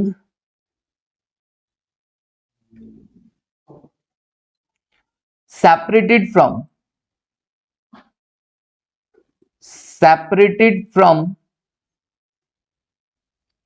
the entity, separated from the entity and sold slash transferred, sold slash transferred either individually or together with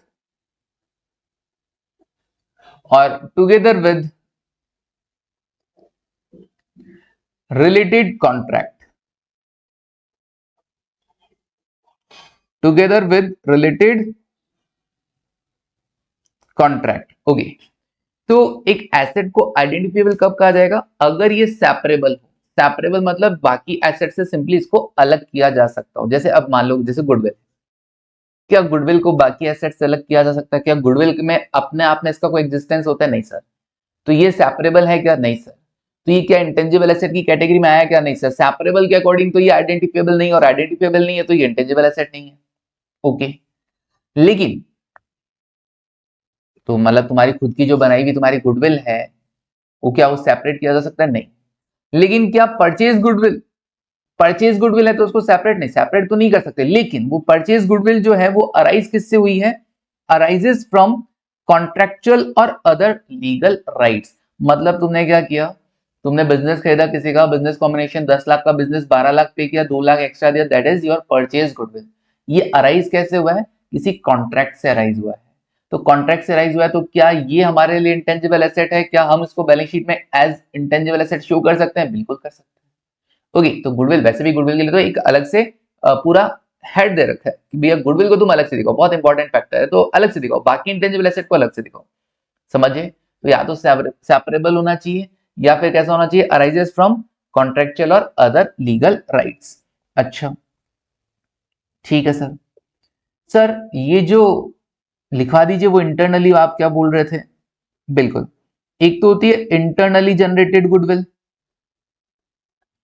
एक तो होती है इंटरनली जनरेटेड गुडविल। तो जो internally generated goodwill है ना, ये intangible asset नहीं होती। No intangible asset, no intangible asset, क्योंकि तो ना तो ये सेपरेबल है और ना ही कोई कॉन्ट्रैक्ट से राइज हुई है। अच्छा, लेकिन जो तुमने परचेज की है गुडविल, जिसके लिए तुमने पे किया है, purchased goodwill,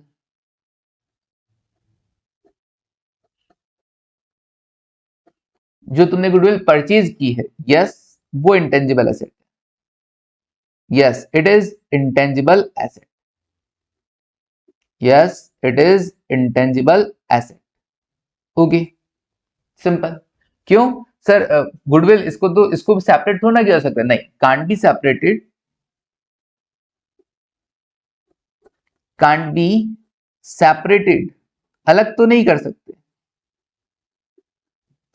but arises from contract, but arises from contract,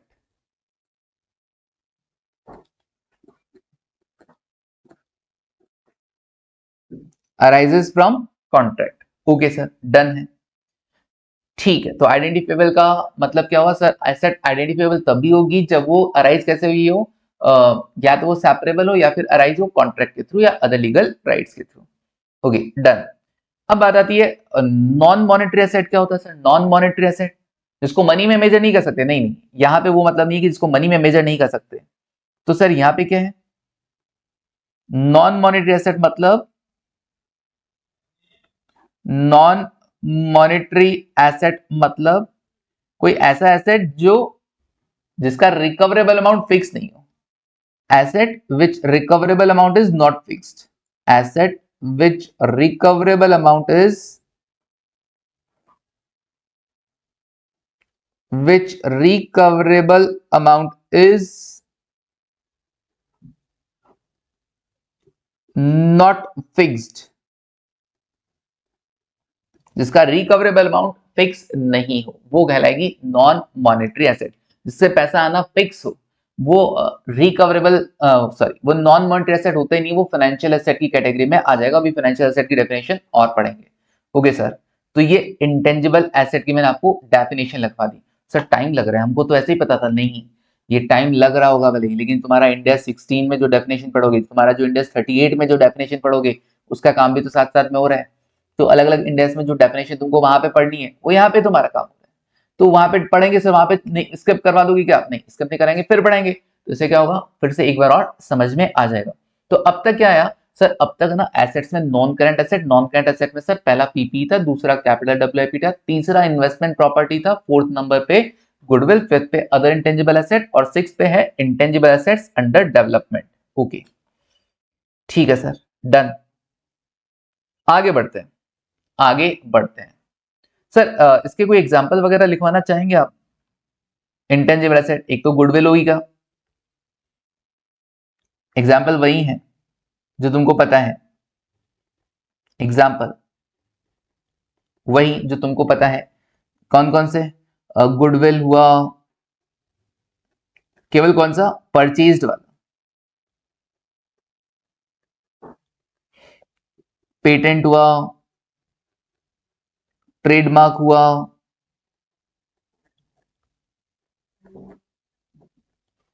copyright हुआ। ओके तो ये क्या है? एसेट्स है, intangible assets. Okay done. Next क्या सर? नेक्स्ट नंबर जो आ रहा है वो आ रहा है किसका? फाइनेंशियल एसेट्स का। नेक्स्ट नंबर किसका? फाइनेंशियल एसेट का। ये इसके लिए चैप्टर आएगा तुम्हारा फाइनेंशियल इंस्ट्रूमेंट। क्या आएगा? Financial instrument, accounting for financial instrument. जिसपे कौन कौन से इंडेक्स एप्लीकेबल होंगे? इंडेक्स 32 एप्लीकेबल होगा, 109 एप्लीकेबल होगा और 107 होगा। 109 के बाद 107 क्यों लिखा? रीजन है उसका। यहाँ पे डेफिनेशन पार्ट है, यहाँ पे मेजरमेंट पार्ट है, वैल्यूएशन पार्ट है और रिपोर्ट अकाउंटिंग वगैरह पार्ट, ठीक है ना। और 107 में सिर्फ डिस्क्लोजर है, हर ईयर के बाद डिस्क्लोजर हुआ करता था। तो ये सर इन्होंने तीन क्यों बना दिए? बना दिए, बना दिए, ठीक है। एक में दे देते, हाँ दे सकते थे, बट ठीक है तीन बने हुए हैं, 32, 109 और 107। तुमको भी पता है 32 तो क्या होगा? इंटरनेशनल अकाउंटिंग स्टैंडर्ड का कन्वर्ट किया हुआ होगा। ये आईएफआरएस को कन्वर्ट किए हुए 9 और 7 को, ठीक है। फाइनेंशियल एसेट्स सर इसमें ना इन्वेस्टमेंट है, ट्रेड रिसीवेबल्स है, लोन है। इनमें कुछ कोई कॉमन चीज है सर? इन्वेस्टमेंट से पैसा आएगा, ट्रेड रिसीवेबल से डेटर्स है हमारे पैसा देंगे, लोन दिया है किसी को पैसा आएगा। मतलब यहाँ पे मेरे पास सबके पास कॉन्ट्रेक्चुअल राइट है कि कॉन्ट्रेक्चुअल राइट है, मैंने इन्वेस्ट किया है तो मेरे पास पैसा आएगा, ट्रेड रिसीवेबल डेटर को माल बेचा है तो मेरे पास पैसा आएगा, लोन किसी को दिया है तो कॉन्ट्रैक्ट हुआ है हमारे बीच में और वो हमको जैसे ही मेच्योरिटी होगा वो मेरे को पैसा देगा। तो these are financial assets, these are financial asset. और ऐसी फाइनेंशियल एसेट की बात करें जिनका एक साल से ज्यादा के लिए हो। आगे क्या आएगा? करंट एसेट में जो आएगी फाइनेंशियल एसेट, उसमें क्या आएगा? जो एक साल से अंदर अंदर में पैसा आपको बना के दे रही हो। तो सर इन शॉर्ट ये नॉन करंट इन्वेस्टमेंट आ गया, बिल्कुल ये non current investment financial asset में आ गया, अलग से नहीं है, अलग से हेडिंग नहीं है नॉन करंट इन्वेस्टमेंट का, जैसे एएस में हुआ करता था। एएस की बैलेंस शीट में नॉन करंट इन्वेस्टमेंट का अलग से हेडिंग हुआ करता था, या नहीं है। इन्वेस्टमेंट, ट्रेड रिसीवेबल और लोन ये तीनों फाइनेंशियल एसेट में ही है, ITL, ITL. Okay investment, trade receivables और लोन ये तीनों फाइनेंशियल एसेट में आ जाएंगे। तो सर फाइनेंशियल एसेट की डेफिनेशन लिखेगा? बिल्कुल लिखो। फाइनेंशियल एसेट आखिर होता क्या सर? ये डेफिनेशन किधर पढ़ेंगे? ये जब हम इंडेक्स पढ़ेंगे ना, फाइनेंशियल इंस्ट्रूमेंट आपका चैप्टर पढ़ेंगे जिसमें 32, 109, 107 तीनों पढ़ेंगे, तो वहां पर ये देखेंगे हम इसका डेफिनेशन। कौन सा नंबर पे? फाइनेंशियल। अच्छा एक काम करो ना, फाइनेंशियल एसेट से पहले एक चीज रह गई, फाइनेंशियल एसेट से पहले एक चीज रह गई, कौन सी? बायोलॉजिकल एसेट, पहले इसके बारे में लिख लेते हैं ना थोड़ा सा। तो बायोलॉजिकल एसेट के बारे में लिखो सर, ये क्या होता है? Other than bearer plant, bearer plant तो मैंने बता दिया, वो पीपीई का हिस्सा होता है। तो बायोलॉजिकल एसेट क्या होता है वो लिखो पहले। कौन सा नंबर पे है बायोलॉजिकल एसेट? सर ये है 4th नंबर पे। ओके, 4th नंबर पे बायोलॉजिकल एसेट्स।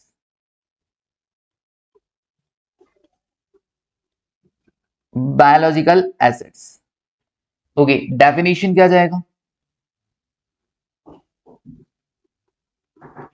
हर एक चीज को हम पूरा डिटेल में पढ़ रहे हैं क्योंकि नॉलेज होना जरूरी है। सिर्फ रट के पास हो जाने में हम भरोसा नहीं करते हैं, नॉलेज होना जरूरी है। तो फुल नॉलेज के साथ आपको पूरा डिटेल में पढ़ाया जा रहा है एकदम बढ़िया से, है ना, तो ताकि तुम लोग कभी भूलो ही नहीं। तुम्हारे पास नोट्स रहेंगे, उनको रिवाइज करने में टाइम कम लगेगा, लेकिन नोट्स सर ये आप लिख ही रहे हो, है ना, ये आप लिख रहे हो, मैं इनको अपलोड नहीं करने वाला हूँ। जो चीज मैं लिखवा रहा हूँ मतलब मैं चाहता हूँ कि आप भी मेरे साथ लिखें। अब टाइम कम हो तो वो तुम जानो, क्लासेस तुम पहले परचेज करनी चाहिए तुमको। हर बात ध्यान रखो, दो कई बच्चे ऐसे होते हैं उनको भी राय दिया करो तुम यार, 2 महीने पहले खरीद लेते हैं, चलो एग्जाम देना है, दिसंबर में एग्जाम देना है, अक्टूबर में खरीद लिया, जून में एग्जाम देना है, अप्रैल में खरीद लिया। तो ऐसा नहीं होता है, ऐसा पढ़ाई थोड़ी ना होती है ना।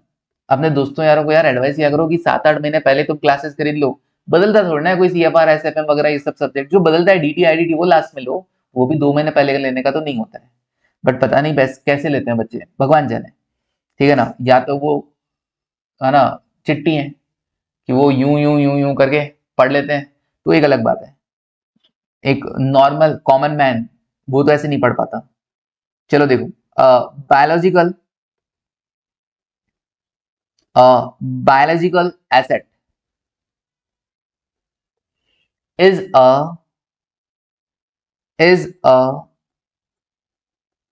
living animal, living animal or plant, or plant, okay. अगर हम लिविंग एनिमल की कोई एग्जांपल देखें तो सर सब पता है हमको, काउस मतलब गाय, हाँ, गॉट, फिश, शीप, ओके। तो ये सब जो रखता है, ये सब लिविंग एनिमल है, ये सब बायोलॉजिकल एसेट्स। मान लो मेरे पास 100 गाय हैं, 100 गाय हैं, है ना, बिजनेस है मेरा। अब बिजनेस है तो 100 गाय हैं, ये सब किस में, लिविंग एनिमल किस में आएगा, बायोलॉजिकल एसेट्स में मेरे कवर होगा। ओके सर ये पीपी में नहीं होगा, नहीं ये पीपी के अंदर नहीं होगा।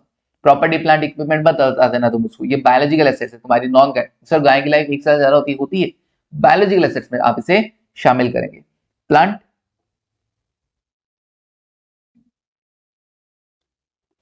प्लांट में कौन सा, बेरर प्लांट नहीं, अदर देन बेरर प्लांट। तो प्लांट ग्रोन फॉर, ऐसे प्लांट जो आपने ग्रो किए किसके लिए, for sale,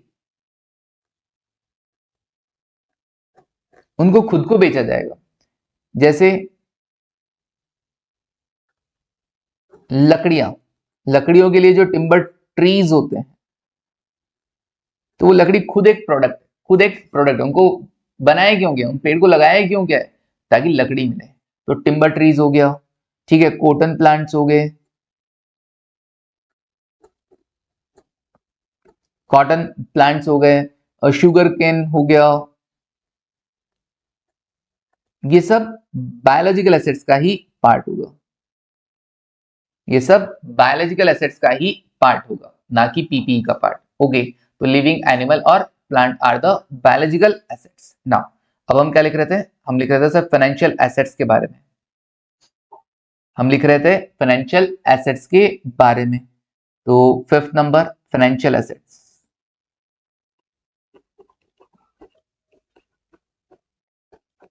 financial assets, okay. Financial assets में क्या आएगा सर, डेफिनेशन। सर अभी तो बहुत कुछ है, हाँ अभी तो बहुत कुछ लिखना है अपने को, बट ठीक है लिख के खत्म करते हैं। फाइनेंशियल एसेट डेफिनेशन, थोड़ा क्लास बड़ा होगा चलेगा, ऐसा कोई कोल वचन नहीं है कि भैया 1 घंटे का ही क्लास हो। डेफिनेशंस, डेफिनेशन 1 घंटे से ज्यादा हो सकता है, ट्राई किया जाता है कि 1 घंटे का, 1 घंटे से 1.5 घंटे तक का क्लास हो सकता है। Okay, definition, it is an asset, एक नया हेडिंग आ गया सर फाइनेंशियल एसेट नाम से। तो it is an asset that is cash and bank balance. Okay, cash and bank balance, cash balance और बैंक बैलेंस को फाइनेंशियल एसेट बोल दिया गया है। इसका मतलब मैं कैश और बैंक बैलेंस को अब बैलेंस शीट में शो करूंगा तो कैश एंड कैश इक्विवेलेंट नाम से शो करेंगे, लेकिन उसको किस हेडिंग में शो करेंगे? फाइनेंशियल एसेट्स की हेडिंग में शो करेंगे। ओके, और क्या कहा? Equity instrument of another entity, equity instrument of another entity.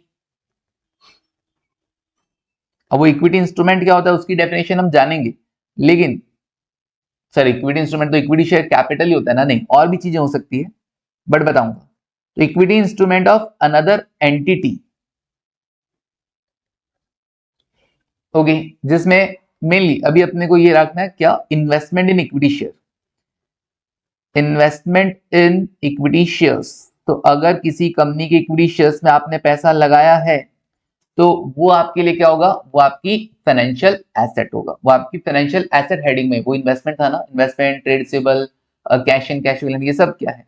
ये आपकी फाइनेंशियल एसेट। सर आप नॉन करंट और करंट दोनों बता रहे क्या? हाँ, कैश तो क्योंकि करंट एसेट में आता है ना, बिल्कुल। कैश देखो फाइनेंशियल एसेट, यहाँ पे तो सर इन्वेस्टमेंट, ट्रेड रिसीवेबल और लोन ही है। तो जरा करंट एसेट्स में देखो, फाइनेंशियल एसेट में क्या है? इन्वेस्टमेंट है, ट्रेड रिसीवेबल्स है, लोन भी है, लेकिन और साथ ही साथ क्या है? कैश एंड कैश इक्विवेलेंट, मतलब कैश बैलेंस और बैंक बैलेंस। ओके, चलिए bank balance other than three above, इसको दिमाग नहीं लगा, कैश एंड कैश इक्विवेलेंट ऊपर ही आ जाएगा। ओके, अदर कुछ रह जाता है तो वो भी यहाँ पर आ जाएगा। ओके, देखो तो इन्वेस्टमेंट इन इक्विटी शेयर्स हो गया। तीसरा क्या हो गया फाइनेंशियल एसेट्स में? तीसरा फाइनेंशियल एसेट में contractual right, contractual right to receive, contractual right to receive. क्या आपके पास कोई कॉन्ट्रेक्चुअल राइट हो क्या रिसीव करने का? कैश रिसीव करने का, contractual right to receive cash. Okay, जैसे आपके ट्रेड रिसीवेबल्स हैं तो उनके साथ, उनका आपने माल बेचा है, आपका कॉन्ट्रैक्ट हो रखा है, बदले में आपको क्या मिलेगा? पैसा मिलेगा। तो वो ट्रेड रिसीवेबल आपकी क्या हो गए? सर ट्रेड रिसीवेबल हमारे फाइनेंशियल एसेट्स हो गए हैं। जैसे लोन आपने दिया तो लोन के बदले में आपको वापस मिलेगा क्या? पैसा मिलेगा ना। तो कॉन्ट्रेक्चुअल राइट है आपका वहां पे पैसा रिसीव करने का, तो वो आपकी फाइनेंशियल एसेट की कैटेगरी में आ गया। तो cash itself, bank itself, equity instrument of another entity अगर आपने इन्वेस्ट कर रखा हो। तीसरा क्या बोला? Contractual right to receive cash और other financial asset, other financial asset, कोई और फाइनेंशियल एसेट उसके बदले में अगर आपको मिल रही है, मतलब डेटर से सौदा हो गया कि भैया मेरे को इक्विटी शेयर दे देना उस एक्स वाई जेड कंपनी के, उस एक्स कंपनी के, तो ये वो डेटर उस केस में भी क्या होगा? जरूरी नहीं कि कैश मिलेगा तभी, कोई और फाइनेंशियल एसेट मिल रही है उसलिए भी वो क्या होगा? आपकी फाइनेंशियल एसेट की कैटेगरी में आ जाएगा। एग्जाम्पल क्या? ट्रेड रिसीवेबल्स हो गया, ट्रेड रिसीवेबल्स हो गए, लोन गिवन हो गया, ये तो आपने पर्टिकुलर हेडिंग देख ही लिया। और इन्वेस्टमेंट इन, इन्वेस्टमेंट के नाम पे कोई जरूरी नहीं है इक्विटी हो, इन्वेस्टमेंट इन डिबेंचर्स, क्योंकि बदले में क्या मिलेगा आपको? कैश मिलेगा। या मान लो कन्वर्टेबल डिबेंचर्स हैं तो बदले में आपको इक्विटी शेयर्स मिलेंगे। ओके, तो ये इन्वेस्टमेंट इन डिबेंचर्स। और क्या? Fixed deposit, fixed deposit,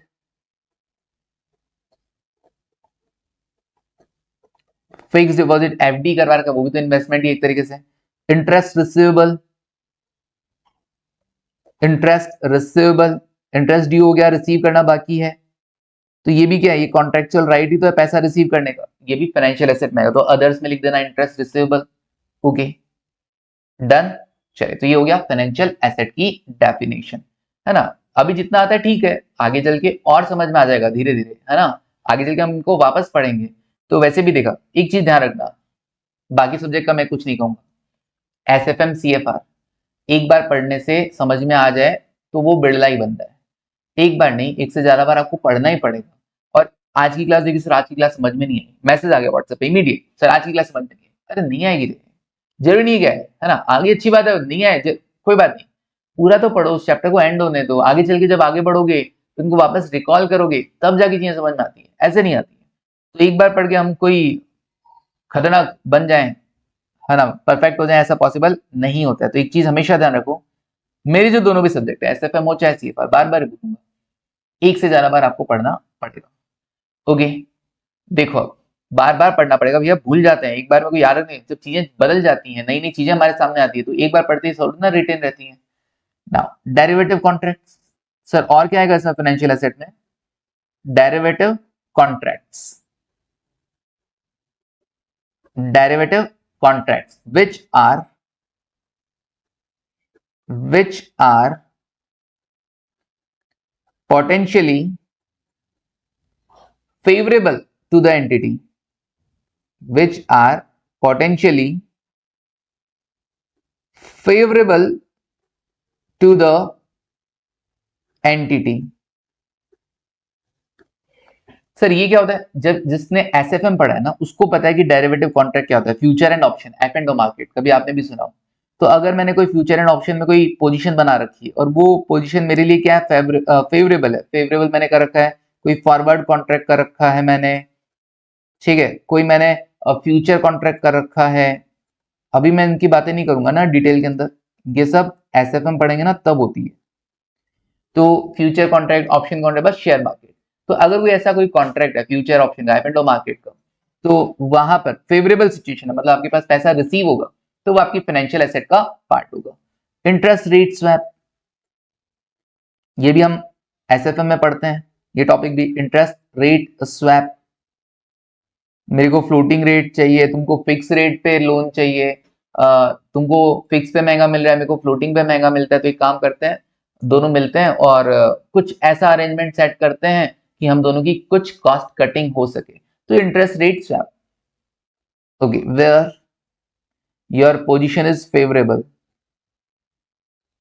your position is favourable,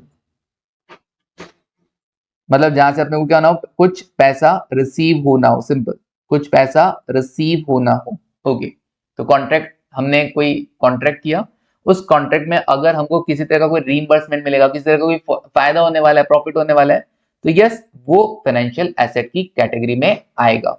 now next आगे देखते हैं। सर नेक्स्ट 6 नंबर कौन सा? 6 नंबर पे, चलो इधर आओ, पहले तो फाइनेंशियल एसेट्स के बाद, सर फाइनेंशियल एसेट के बाद डेफर्ड टैक्स एसेट दे रखा है, DTA, deferred tax asset, as 22 में आप पढ़ के आए हो, लिखवा देता हूं मैं थोड़ा सा, डेफर्ड टैक्स एसेट, अगर किसी ने नहीं पढ़ा है तो, deferred tax asset. Sir deferred tax asset क्या होता है? डेफर्ड टैक्स एसेट, ये शॉर्ट में लिख दूंगा DTA, DTA arises when taxable profit, taxable profit, वो प्रॉफिट जिस पर आपको टैक्स देना बनता है as per income tax act, as per income tax act. Okay, तो इनकम टैक्स वालों के अकॉर्डिंग जो तुम्हारा प्रॉफिट बनता है, that is taxable profit, is higher, is higher then, is higher than, किससे ज्यादा हो? Higher than accounting profit, higher than accounting profit. Okay, तो अगर आपका टैक्सेबल प्रॉफिट आपके अकाउंटिंग प्रॉफिट मतलब जो अकाउंट्स के पर्पस के अकॉर्डिंग, जो हम अकाउंटिंग में जो P&L बनाते हैं, वो जो प्रॉफिट निकल के आता है, भाई हमारा, हम तो सारे खर्चे, सारे इनकम को शो करते हैं, इनकम टैक्स वालों का अपना रूल वगैरह है, वो उनके अकॉर्डिंग प्रॉफिट की कैलकुलेशन करते हैं। तो हमारे अकॉर्डिंग, अकाउंट्स के अकॉर्डिंग जो प्रॉफिट है, उससे ज्यादा अगर as per books, accounting profit मतलब एज पर जो भी आप एएस वगैरह या इंडेस वगैरह बनाते हैं, उसके अकॉर्डिंग, अभी हम इंडेस की बात करेंगे, तो इंडेक्स को फॉलो करते हुए जो आप प्रॉफिट कैलकुलेट करते हैं, अगर उससे ज्यादा गवर्नमेंट का प्रॉफिट बन आ जाता है, तो उस भैया फिर तो गवर्नमेंट ने अगर ज्यादा प्रॉफिट दिखा दिया तो हमको टैक्स भी ज्यादा देना पड़ेगा, बिल्कुल। और ये डिफरेंस आया क्यों? Due to temporary differences, sir ये क्या होता है? जो पहले टाइमिंग डिफरेंसेस हुआ करता था ना एएस 22 के अंदर, वही क्या बन गया? Temporary difference. उसी का नाम टेम्परेरी डिफरेंस रखा। मतलब जैसे डेप्रीशिएशन, डेप्रीशिएशन हमने डेप्रीशिएशन मान लो थोड़ा ज्यादा चार्ज कर दिया था, इनकम टैक्स वालों ने थोड़ा कम चार्ज किया। अब हमने थोड़ा ज्यादा चार्ज कर दिया था तो हमारे प्रॉफिट्स कम हो गए हैं, जबकि इनकम टैक्स वालों ने डेप्रिसिएशन थोड़ा कम चार्ज किया तो उनके प्रॉफिट्स अभी भी ज्यादा है, क्योंकि हम तो एसएलएम वगैरह डब्ल्यूडी कुछ भी यूज कर सकते हैं, उनका ब्लॉक सिस्टम चलता है अलग। तो इस वजह से हमारे और उसके प्रॉफिट में डिफरेंस है, और इसकी वजह से टैक्सेबल प्रॉफिट ज्यादा आ गया। अब गवर्नमेंट ने कहा कि भैया टैक्सेबल प्रॉफिट तो ज्यादा है, तुम इतना टैक्स दोगे। मैं कह रहा हूँ यार बनता तो इतना ही है। गवर्नमेंट ने कहा नहीं जी, मैंने जो बोला है वही चलेगा, इतना देना पड़ेगा।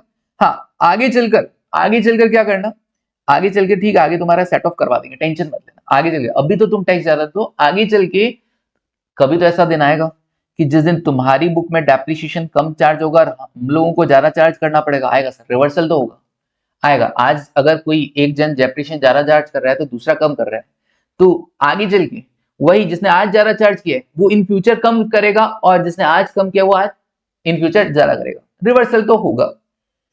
तो सर इस वजह से अगर कोई डिफरेंस अराइज होता है और गवर्नमेंट को टैक्स ज्यादा देना पड़ गया है, तो वो हमारी क्या कहलाएगी, हम उसे अपनी बुक में शो करेंगे क्या? Tax asset. कौन सा टैक्स एसेट? टैक्स हमने एक्स्ट्रा दिया है, हम कह रहे हैं भैया हमारे अकॉर्डिंग अकाउंटिंग पर्पज से तो इतना ही प्रॉफिट है, इतना ही टैक्स बनता है, लेकिन गवर्नमेंट वालों तुम्हारे कहने पे हम टैक्स ज्यादा दे रहे हैं, लेकिन हम इसे दुनिया को दिखाएंगे कि हमारे अकॉर्डिंग भैया जितना टैक्स बनता है प्रॉफिट पर, उससे ज्यादा तुमने हमसे टैक्स वसूला है, तो ये टैक्स एसेट के तौर पे आएगा, आगे जाके हम इसका फायदा लेंगे। Tax asset, this means entity has paid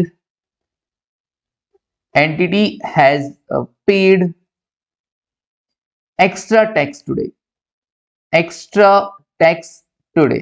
आज आपने ज्यादा टैक्स दे दिया है, okay. which entity will recover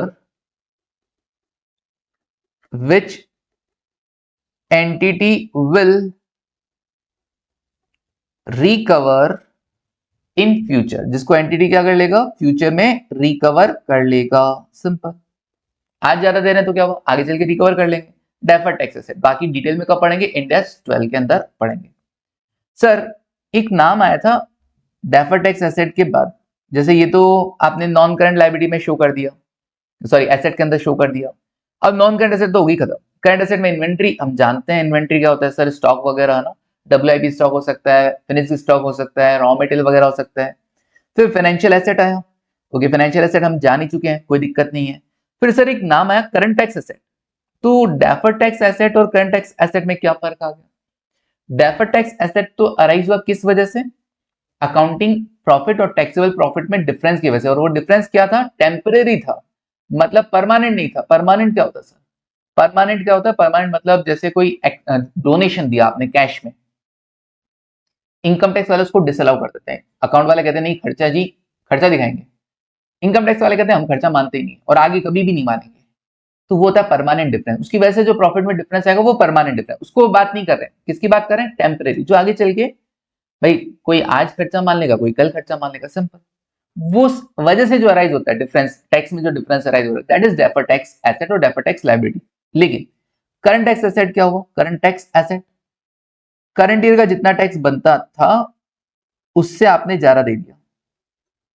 current year का जितना टैक्स बनता था, आप थोड़े बढ़िया आदमी हो, टैक्स पेयर, मैं दिखाना चाहते हो कि मैंने ज्यादा टैक्स पे किया है, तो आपने क्या किया, जितना बनता है उससे ज्यादा का दे दिया। ठीक है जी, अब रिफंड मांग लोगे। सीटी अराइजेस, मैं भी ज्यादा देता हूँ, मैं भी ज्यादा दे देता हूँ। जब कभी भी टीडीएस वगैरह कटा मेरा आज तक जिंदगी में, तो मैंने वापस रिफंड मांग लिया। अरे वाह सर, क्यों?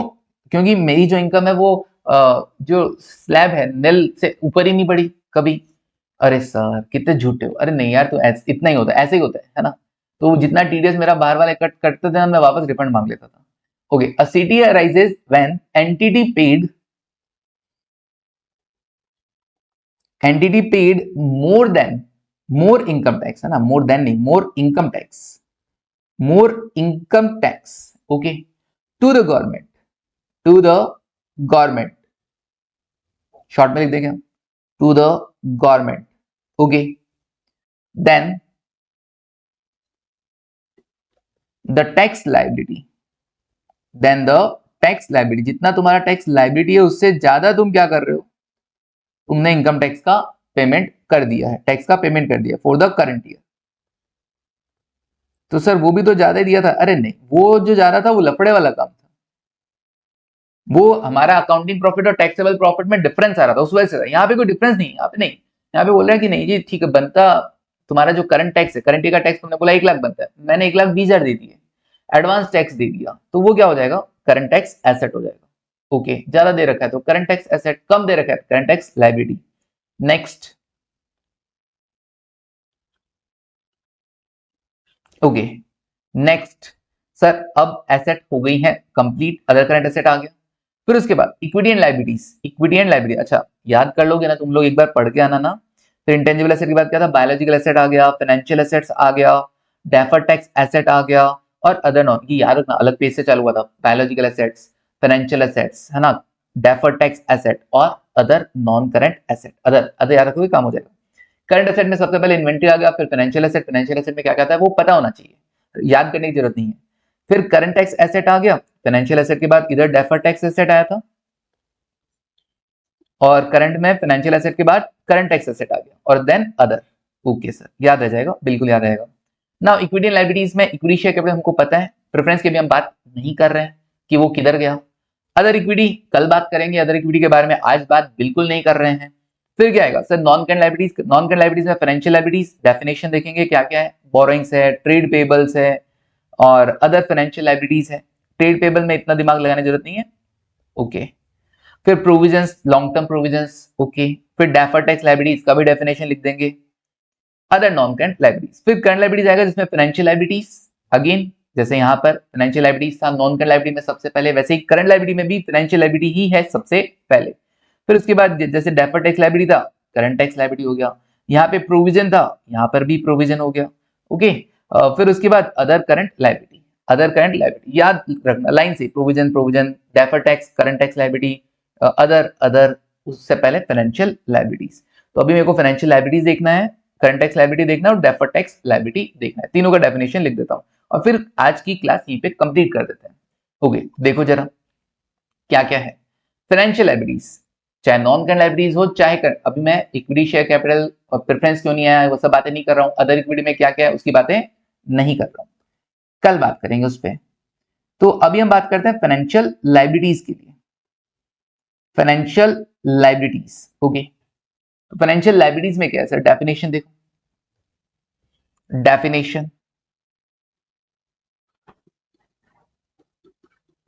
डेफिनेशन क्या, it is a liability that is, it is a liability that is first contractual obligation, जैसे वहां पे फाइनेंशियल एसेट में क्या था, कॉन्ट्रेक्चुअल राइट था टू रिसीव कैश, वैसे यहां पे क्या है, कॉन्ट्रेक्चुअल ऑब्लिगेशन है, contractual obligation to deliver cash, to deliver cash, पैसा देने का कोई कॉन्ट्रेक्चुअल ऑब्लिगेशन, जैसे ट्रेड पेबल हो गया तुम्हारा, जैसे तुमने कोई लोन लिया हो तो लोन का पेमेंट करना हुआ, डिलीवर कैश और अदर फाइनेंशियल एसेट, या तुम उसके बदले में कोई और फाइनेंशियल एसेट दे रहे हो किसी लायबिलिटी के बदले में, और अदर फाइनेंशियल एसेट। ओके, फिर उसके बाद दूसरा, जैसे कहीं से बीआर रिसीव हो रखा था तुमको, वो बीआर तुम अपनी बीपी का पेमेंट करने के लिए दे रहे हो, तो ये आपकी वो बीपी क्या है, फाइनेंशियल लायबिलिटी है। डेरिवेटिव कॉन्ट्रैक्ट, हाँ डेरिवेटिव कॉन्ट्रैक्ट भी आएगा, डेरिवेटिव कॉन्ट्रैक्ट, तो सर वो तो फाइनेंशियल एसेट में था ना, हाँ वहां पे क्या था, विच आर पोटेंशियली फेवरेबल, लेकिन यहां पे क्या आएगा, which are potentially, which are potentially unfavorable to the entity, unfavorable to the entity, okay, unfavorable to the entity, okay जी डन है।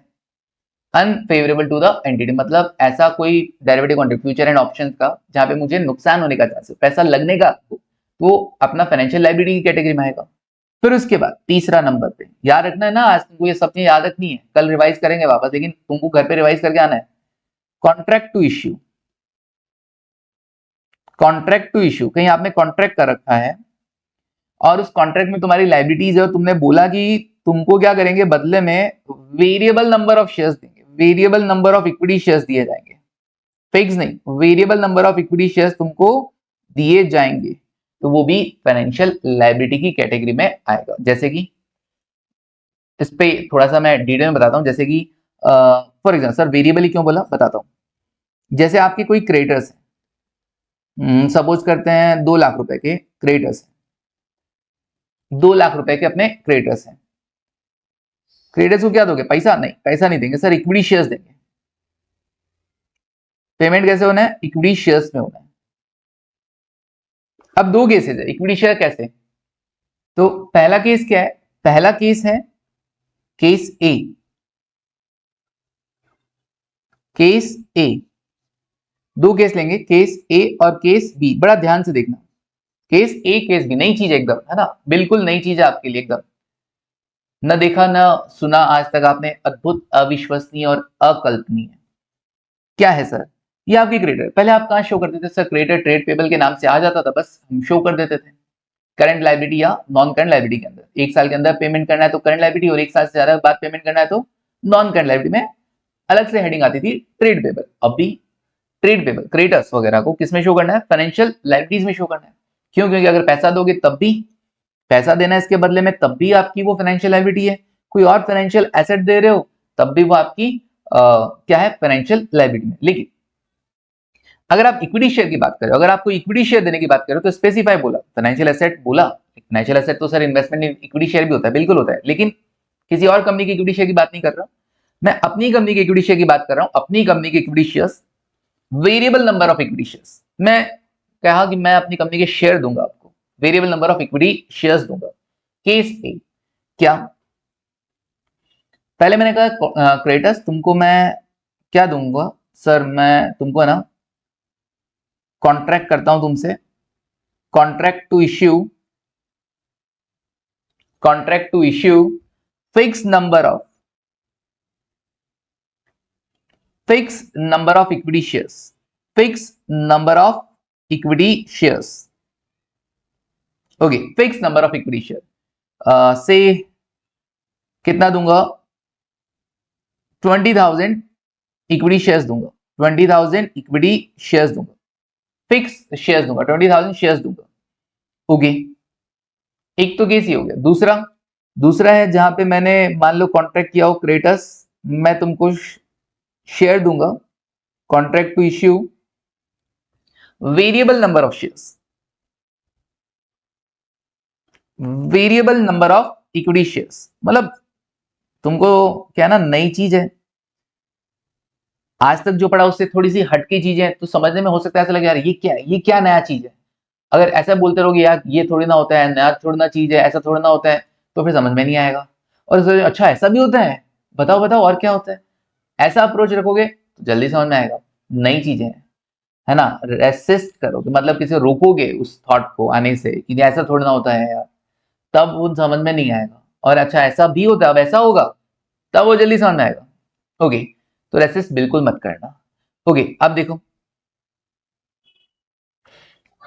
तो फाइनेंशियल लायबिलिटी क्या होता है, इट इज अ लायबिलिटी जहां पे कॉन्ट्रैक्चुअल ऑब्लिगेशन है टू डिलीवर कैश और फाइनेंशियल एसेट, और डेरिवेटिव कॉन्ट्रैक्ट में देखा contract to issue variable number of shares, ये फाइनेंशियल लायबिलिटी में आएगा। मतलब यहाँ जहां पे आपने कॉन्ट्रैक्ट कर रखा है वेरिएबल नंबर ऑफ शेयर की, भैया 2 लाख का पेमेंट करना है ना, उस टाइम शेयर का भाव जो भी होगा हम उसके हिसाब से पेमेंट कर देंगे, उस टाइम शेयर का भाव जो भी होगा, जितने शेयर आपको इश्यू करने होंगे कर देंगे। अभी आज शेयर फिक्स नहीं कर रहे हैं, 2 लाख रुपए देना है बस, ये फिक्स है, requisite number of shares, requisite number of shares to be issued, to be issued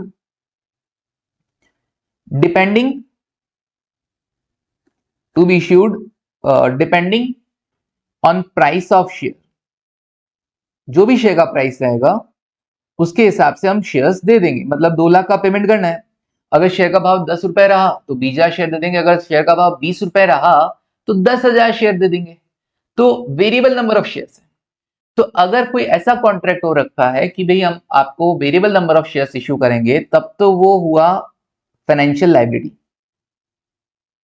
okay, तो फाइनेंशियल लायबिलिटी की डेफिनेशन में क्या आया? Contract to issue variable number of equity shares, variable number of shares. Okay, financial liability. लेकिन अगर अगर बोला जाए कि हम आपको 20,000 शेयर देंगे, what ever the price, payment दिखा रखा है 2 लाख रुपए में लायबिलिटी, लेकिन हम आपको क्या देंगे?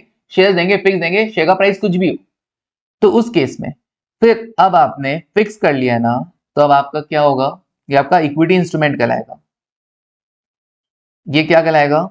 इक्विटी इंस्ट्रूमेंट कहलाएगा। ये जो कॉन्ट्रैक्ट है कि हम आपको फिक्स नंबर ऑफ शेयर्स देंगे, ये आपका इक्विटी इंस्ट्रूमेंट होगा। अब ये लायबिलिटी में नहीं आएगा, अब ये क्रेडिटर्स आपकी फाइनेंशियल लायबिलिटी में नहीं आएंगे, क्योंकि आपने यहां बोल रखा है कि हम आपको फिक्स नंबर ऑफ शेयर्स देंगे। तो इक्विटी इंस्ट्रूमेंट और किधर आएगा, जिसकी बात हम कल करेंगे, अदर इक्विटी के अंदर।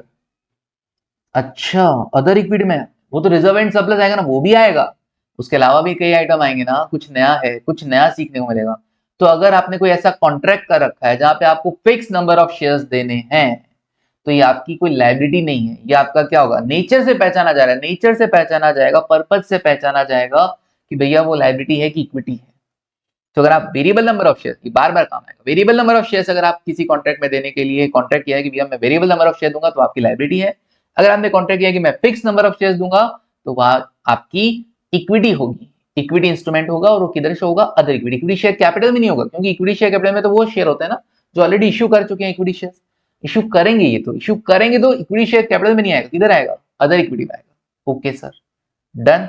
चलिए नेक्स्ट, फाइनेंशियल लायबिलिटी हो गया। अब दो छोटे छोटे से हैं, डेफर्ड टैक्स लायबिलिटी और करंट टैक्स लायबिलिटी। इनको कॉपी मार लूं क्या? फटाफट पढ़ा देता हूं, दो छोटे छोटे से तो है ना। कहां पे है मेरे पास? ये यहां से उठा के तुम्हारे उधर कॉपी कर देते हैं। ये यहां से गए और ये यहां पे जहां पे हम लिख रहे हैं, ये लो जी, ये कर दिया हमने कॉपी, क्योंकि ज्यादा कुछ भी नहीं है इसके अंदर। क्योंकि डेफर्ड टैक्स एसेट और करंट टैक्स एसेट तुम पढ़ के आए हो सेम वैसे ही। डेफर्ड टैक्स लायबिलिटी कब होगा? सर, अकाउंटिंग प्रॉफिट और टैक्सेबल प्रॉफिट में जब डिफरेंस होगा ड्यू टू टेम्परेरी डिफरेंसेस, उस वजह से क्या राइज होता है? Deferred tax liability. यहाँ क्या होता है? यहाँ टैक्सेबल प्रॉफिट क्या है? कम है, मतलब प्रॉफिट कम, मतलब हमने जैसे डेप्रिसिएशन की बात करूं, हमने जो बुक्स में डेप्रिसिएशन चार्ज किया उससे ज्यादा टैक्स, उससे ज्यादा जो डेप्रिसिएशन है वो इनकम टैक्स वालों ने चार्ज कर दिया। हमने तो लगाया 10%, उन्होंने लगाया 20%। तो उस वजह से उनके प्रॉफिट क्या हो गए? टैक्सेबल प्रॉफिट कम हो गए। टैक्सेबल प्रॉफिट क्या हो गए? कम। डेप्रिसिएशन ज्यादा चार्ज किया, खर्चा ज्यादा किया तो प्रॉफिट कम हो गए। आगे जाके क्या आइटम रिवर्स होगा? बिल्कुल होगा। तो अभी गवर्नमेंट ने हमसे टैक्स डिमांड कम किया, अभी हमसे टैक्स डिमांड कम किया है, बट हमको पता है आगे तो लेगा ना। तो अपने यूजर्स को हम बता रहे हैं कि भैया ये एक डेफर्ड टैक्स लायबिलिटी है। आज गवर्नमेंट ने कम लिया, लेकिन आगे चलिए मान लेना गवर्नमेंट आपसे पैसा लेगी। डेफर्ड टैक्स लायबिलिटी ऐसा टैक्स लायबिलिटी जिसको फ्यूचर के लिए डेफर कर दिया गया, that's it. Current tax liability क्या होता है? करंट टैक्स लायबिलिटी होता है कि भैया करंट ईयर के लिए जो इनकम टैक्स देना था, मान लो सपोज करो 1 लाख रुपए, हमने दिया है केवल 70,000, तो 30,000 अभी और देना है करंट ईयर के लिए। करंट ईयर कोई टेम्पररी डिफरेंस नहीं, कुछ नहीं, सिंपल 1 लाख का टैक्स बनता है, लेकिन हमने क्या किया है? कम दिया है। तो जितना ऑलरेडी हमने पे किया उससे ज्यादा टैक्स पेबल अगर निकल के आ रहा है, तो हम कहाँ शो करेंगे? करंट टैक्स लायबिलिटी में शो करेंगे। करंट एसेट, करंट लायबिलिटी का पार्ट होगा। चलिए, तो ये एक बैलेंस शीट का मैंने एक ओवरव्यू दिया और हर एक आइटम को धीरे धीरे समझाया भी है, जो आगे चल के हमारे काम आएगा। आपको ये वीडियो एक से ज्यादा बार देखना होगा, ठीक है। चलो, तो अभी के लिए बस इतना ही। Thank you, take care and bye.